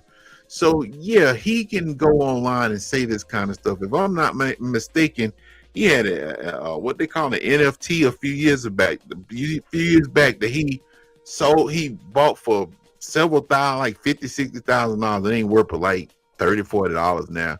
So I get it, he's an influencer, but why is and you probably can't answer this, but if you can speculate, why are these people spazzing out over these cars? Like they gonna sell a couple of cars and then they gonna move to Cancun off the money that they making. This makes no sense to me.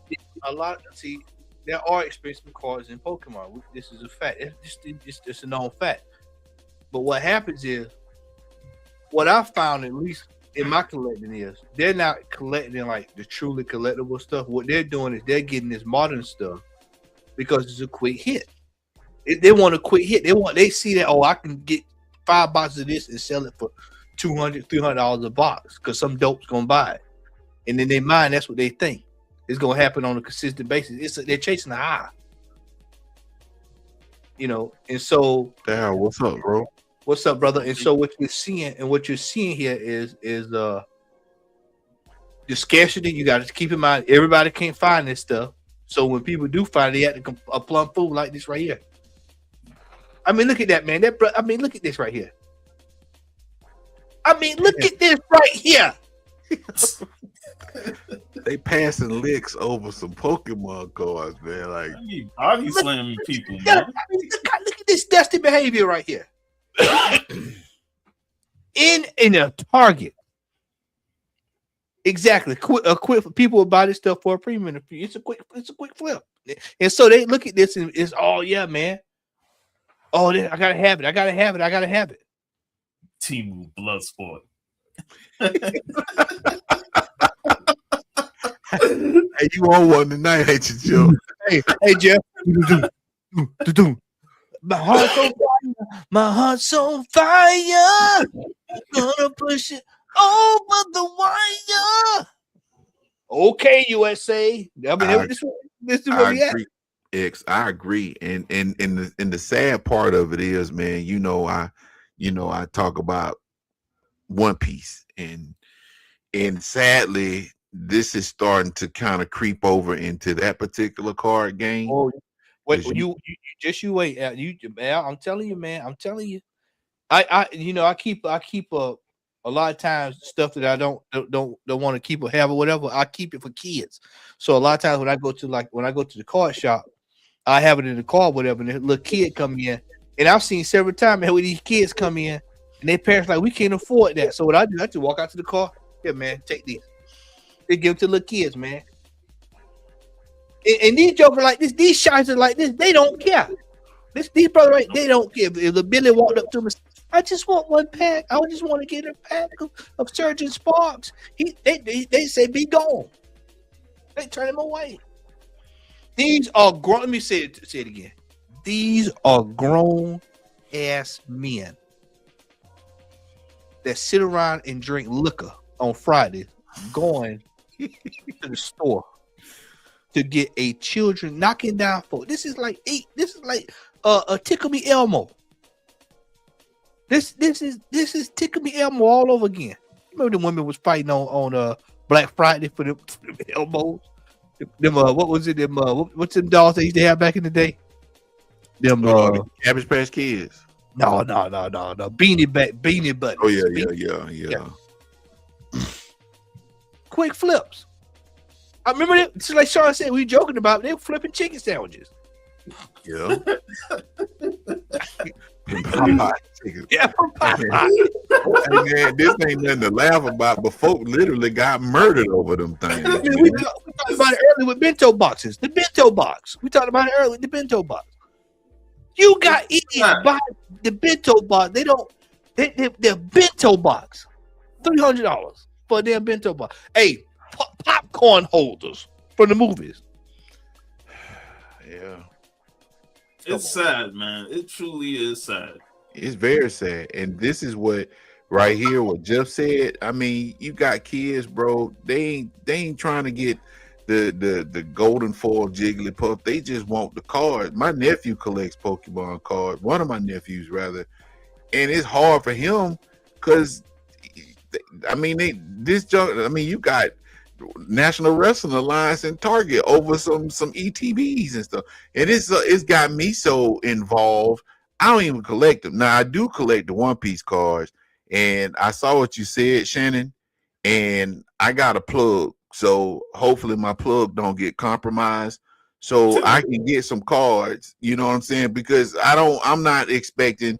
Now, if I get a lick on a Gear 5 Luffy, yeah, I'll probably get rid of that Joker if it was a, one of the metallic cards. But I mean, I'm a fan of One Piece, and I collect the cards. So I get the card. I don't have no problems getting the cards. It's just that I know it's already here, but it hadn't gotten to this level. So I mean, yeah, Shan, I know what Shan talking about. Yeah, you got cats. You got cats fighting at basketball games to get Luffy promos. Yeah. Joker don't even know what anime is.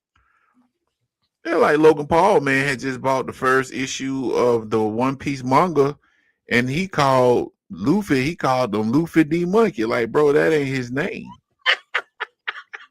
and then he want to try to, because he catching hell not because of that. And see, this is the thing, man, and it's crazy. And I'm gonna go back to something that Shannon said, and I get exactly what you were talking about, Shannon. But this ain't no different from scratch offs. I mean, you Joker going and buying a whole roll of scratch off, thinking he gonna catch a lick. I mean, yeah, if you get some cards that you could flip and make some money on, fine, bro. I the way I see it is like this, man. If there's a certain amount of rare cards in a case of cards, you have to educate me on how many singles packs are in a case, bro. If they manufacture 200 boxes of Pokemon cards, prismatic, ETB, whatever you call them, the chances are of rare cards in that 300 account box of Pokemon cards, the cases is gonna be low. So it's just like going to the store buying a whole roll of scratch off and thinking that you're gonna get $500,000 off of each scratch off ticket. I get it. The thrill of getting that big card, you can get that lick and brag about you getting the card. I get it. But I mean, come on, bro. Is it worth these jokers? He about to beat this dude out of his sweatpants and stuff over a case of cards. I mean, the man got skid row marks on his warm up pants. I told you, look at they all dressed alike. I told you that. Look at me, all dressed alike. All of them flip flops. Look at this. Look at this right here. Just look at this right here. Grown men. I can't stress to y'all. Grown men fighting Tudo Vale in the middle of Target. The fact that there's a whole page dedicated to this shit, it's crazy. Yeah, it's like World Star Hip Hop. I never cared for that because all they showed was all these. Look at this right here. Hey, Sean, but at least you can say this is multicultural. It shows stupidity goes across all cultures, man. Right, exactly. So yeah, man. I mean, that's my whole thing. Like, bro, it's just everybody ain't gonna come out on top with these cards. If your goal is to go out there and buy up all the cases, and yeah, you might come up off a few cards here and there, man. But it to me it's just amazing, man. Because like I said, it's just like going buying a roll of scratch offs, thinking that each one of them gonna hit. You might have a couple that give you about $38, $200, but you ain't gonna be able to retire. Nope. With all the people that's selling them. The true cards like that, man, are like so far out of reach for the normal person, man. you have to put in a lot of work to get those cards, and most of those cards are, are truly collectible. Like, I still got a few of my old Pokemon that's worth a good piece of change. But you got to go back. You got to go all the way back to 99, 2000. These jokers ain't think about them kind of cards. This is what they going for. Stop right there. Can you pause that? Can you pause that out? Can you start that over if you can? I want y'all to see that right there in the beginning. Hold on. I got to exit back out. Exit out and come back on that one. Look to your left when it come on, everybody. Look to your left. Let's start looking. I'll tell y'all when to start looking. Start watching. Get ready to start watching here now. Not that guy.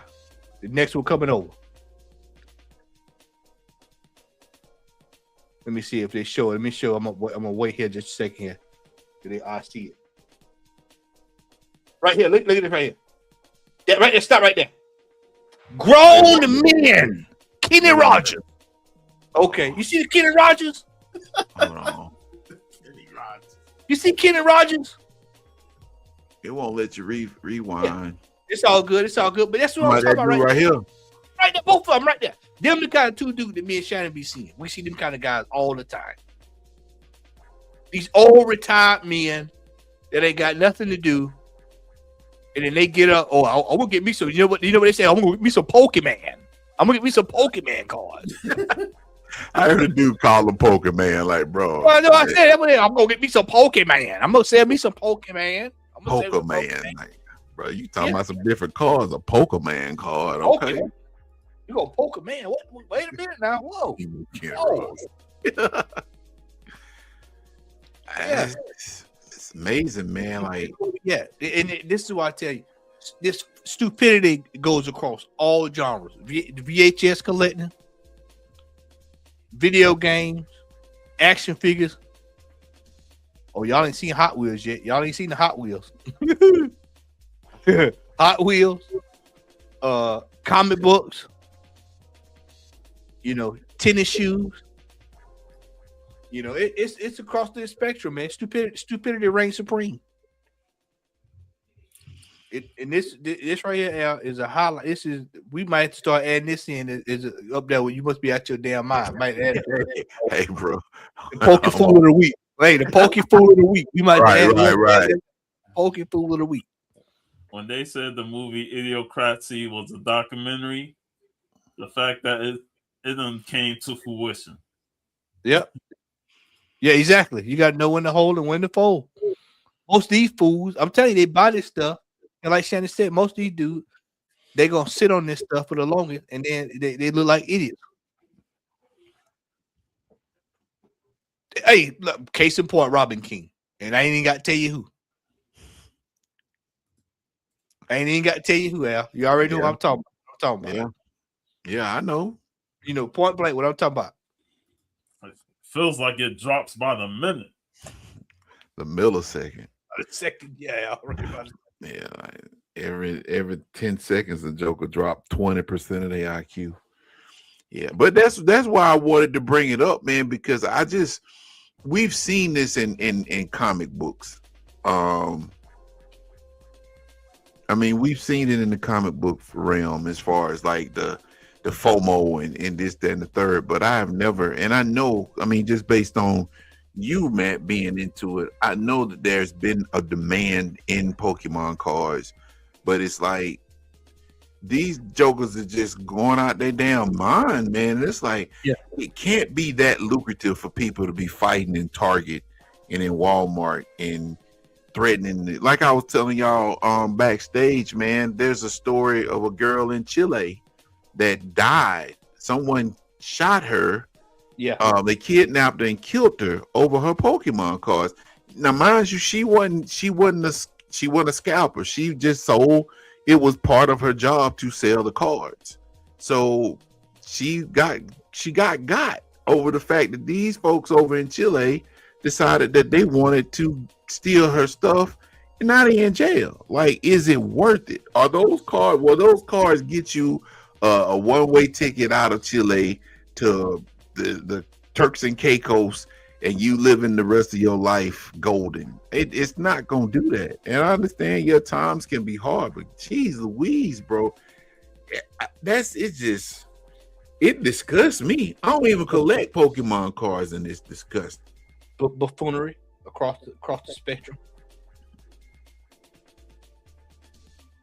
And I say it again, the shop owners that buy this stuff from the scalpers are just as stupid. Just as stupid. And it's just like comic books. I've been to a store recently where I went to pick up a purchase, and then he go run to the computer to go see what is on eBay. Same thing with the comic book. And I did the same thing that we do with comic books. I left the store empty-handed. Shout out to Master Don. Yep.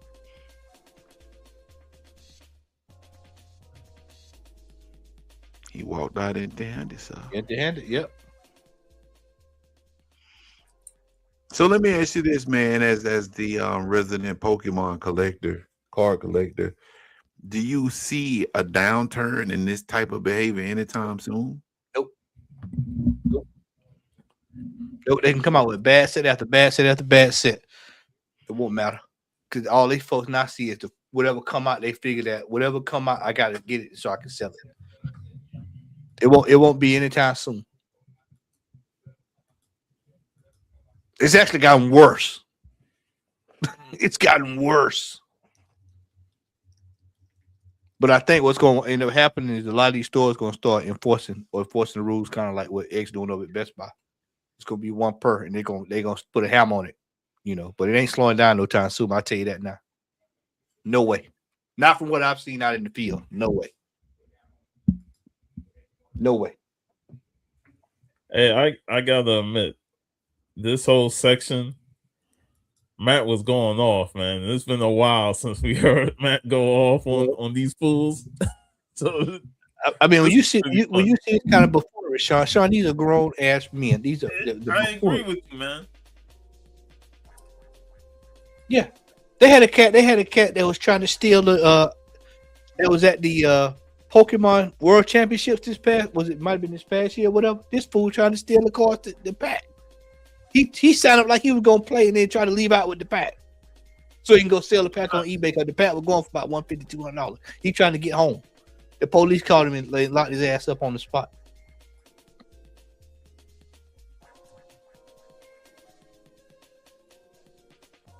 Yeah, this shit is rent deserving. Yep, it's out of hand. It's out of hand, man.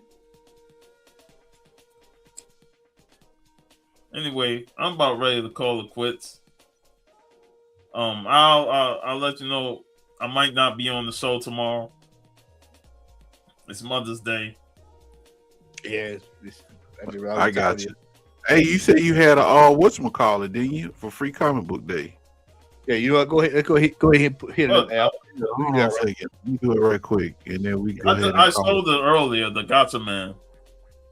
Oh, that's what it was. The poster. Yeah. Oh, okay. Hold on a second.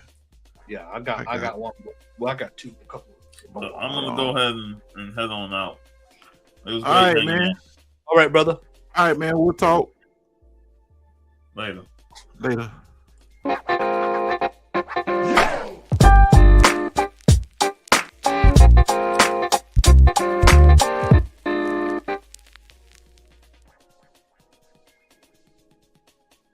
I'll let you go last, man, since it ain't but two of us. But you already like looking for your stuff. So let's see. Y'all had to forgive everything going on behind me. I had some beads in my back wall where it looks like the Wu-Tang symbol. So they had to cut sheetrock to get the beehive out of there. And they have yet to come out to paint. So my room is in disarray. I've actually rearranged some stuff, but I'm waiting for them to come out here, my apartment complex, to finish the job. But I fear that they did not get all of the hive or the honeycomb out. And it looks like it's just me by myself. All by myself. This looks like Matt dropped off. So if he doesn't come back as soon as I do this, it's going to be a wrap. Anyway, these are some pickups that I got for Free Comic Book Day and some other stuff that I picked up. So I'm doing good. What about the show robberies? Oh man, I guess we'll have to do a part 2 of this, Shannon. Cause I ain't know about the show robbers. I just saw all that foolishness that was going on Instagram. Let's see. The rule I started is company wide. Now that's what's up, X. I remember during COVID, it was like this in sports cars stores put them at customer service or online only. I don't see why they won't do that now. It don't even make sense. But hey, it is what it is at this point. It probably won't change, Daryl, until somebody get hurt or even worse. Matt is back, but it probably won't change until somebody get hurt or killed. So man, I know you see this right here, show robbers. I told Shannon maybe we might need to do a part 2 for this. So that ain't a bad idea. We can revisit that and talk about the show robbers and all that kind of stuff. I've been good, Daryl. I hope you've been doing well, man. Everything is going well. I cannot complain, bro. I'm still here breathing and all. Okay, so Street Fighter. This is Free Comic Book Day book. I was only allotted 5 of them, so I got this one. Masters of the Universe. Free Comic Book Day book. My camera is really doing well. Journey to the West. It was a Free Comic Book Day. For those that don't know, this is a Chinese fairy tale that Dragon Ball and Dragon Ball Z was actually based after. Kid Goku or Son Goku. That's his name. Now, Larry didn't know Matt. Oh, he ain't seen that. So for those who are Gen Xers, Larry said he didn't remember this. Shout out to Larry Crocker. They had a Free Comic Book Day for The Greatest American Hero. You remember this, man? How did he not remember that? He said he didn't remember it. How can you not? The one of the most noted theme songs of the 80s. How can you? Bro, believe it or not, I walking on air. I never thought I'd be so free. Flying away on a wing of prayer. Who could it be? Believe it or not, it's just me, bro. The Greatest American Hero, right here, man. I was excited when I saw that. I said, okay, but they had a series a few years back. Blue Lock Free Comic Book Day. This is based on an anime about soccer. I actually watched Blue Lock. Yeah. That was actually some DLC on PlayStation. Oh, hey man, Matt, get on this net. I know exactly. Yeah, I know about it. Blue Lock is the truth, bro. Blue Lock is the truth. They had it was DLC on PlayStation at one point. Oh. Yep. That's what's up there. A lot of them, man, for real. Man, you know what? That is the store that shall not be named. I'm probably banned up there anyway. You already know why, X.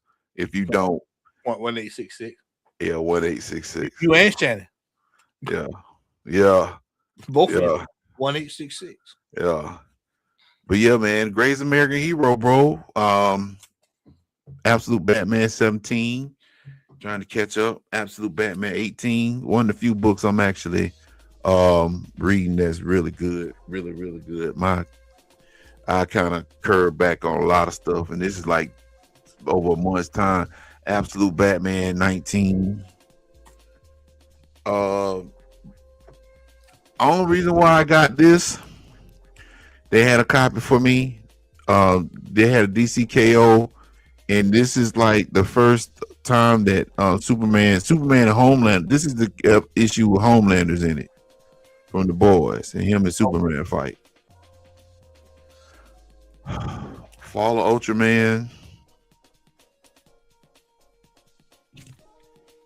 Firestorm, they just did a brand new Firestorm book, the Nuclear Man #1. Gatchaman 15, well, 16, 17, and Storm number 1, and hold on.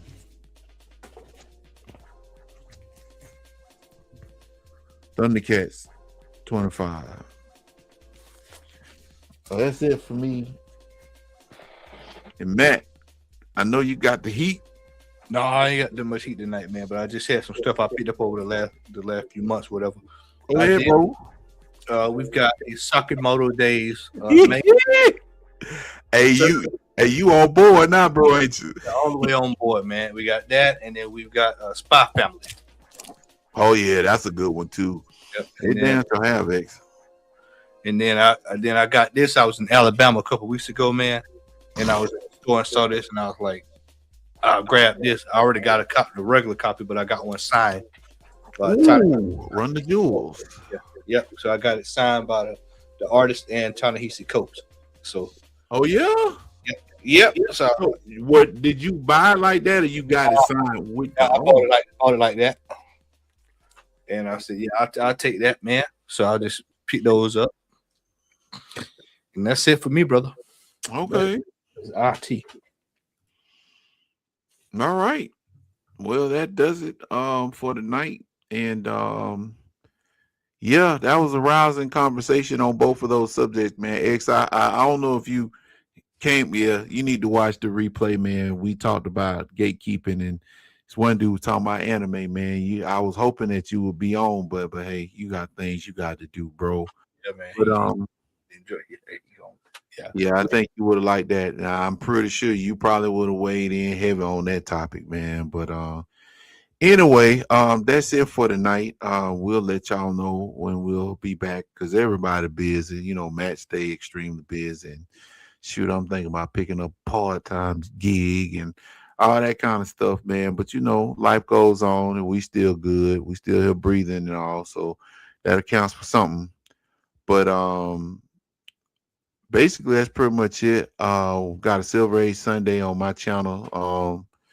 Everything according to Al. Been moving along with that. Videos and stuff. We got a Silver Age Sunday tomorrow. I'm actually getting interviewed by Pete Vibes. He's on YouTube. I mean, he's on Instagram. We met Pete back in 2024 at the Heroes Con. And he's a real cool dude. But his IG is Pete's _vibes, VIBES. So he asked to interview me about my comic book journey. And it'll be live tomorrow morning at 11 a.m. Eastern Standard Time on Instagram. I think he's doing it on YouTube too. We're doing Silver Age Sunday tomorrow. And I got a couple of videos that I'm going to be dropping soon. If you're not a subscriber to the Comic Hall crew, please subscribe and check your notifications. Hopefully we can get another show, but we doing what we can. Matt, you got anything you want to say before we glad to be back tonight. Thoroughly enjoyed it, man. If you have not, make sure you subscribe. We're trying to get to this damn 1,000. We've been trying to get to 1,000 for the last 10 years. We got to get that somewhere or another. Like if you hadn't seen Mortal Kombat, go check it out. And I think that's about it. I think that's everything I can think of. Heroes Con is going to be here in a month. And we'll be there for that. And then we'll have a report for you sometime next month. So we'll be there. Yep. And on the topic of Mortal Kombat, go ahead and check out The Boys. Go and check out Invincible. And don't forget Spider-Man. Spider-Man will be out. Yep, Spider-Man will be out next month, ain't it? Yeah. So we have a lot of stuff to talk about next show. Bro, they have been very tight-lipped about Spider-Man, bro. I'm kind of glad too, man, because there ain't really been nothing leaked except for like set photos and stuff, which is a good thing, man, because I want to be surprised. So, all right, y'all. With that, I can't even talk. Without further ado, we wish you all good night And like I said, turn on the bell notifications for any future shows that might come on. And I'm looking for the outro. I see it. All right. So y'all have a good night. Fill up your gas while it's cheap. Oh yeah, fill up your gas while it's cheap, for real. And don't be siphoning gas like I done seen on social media too. We had to do a show on that too. That is not the move. All right, folks. Y'all have a good night. We'll see y'all later.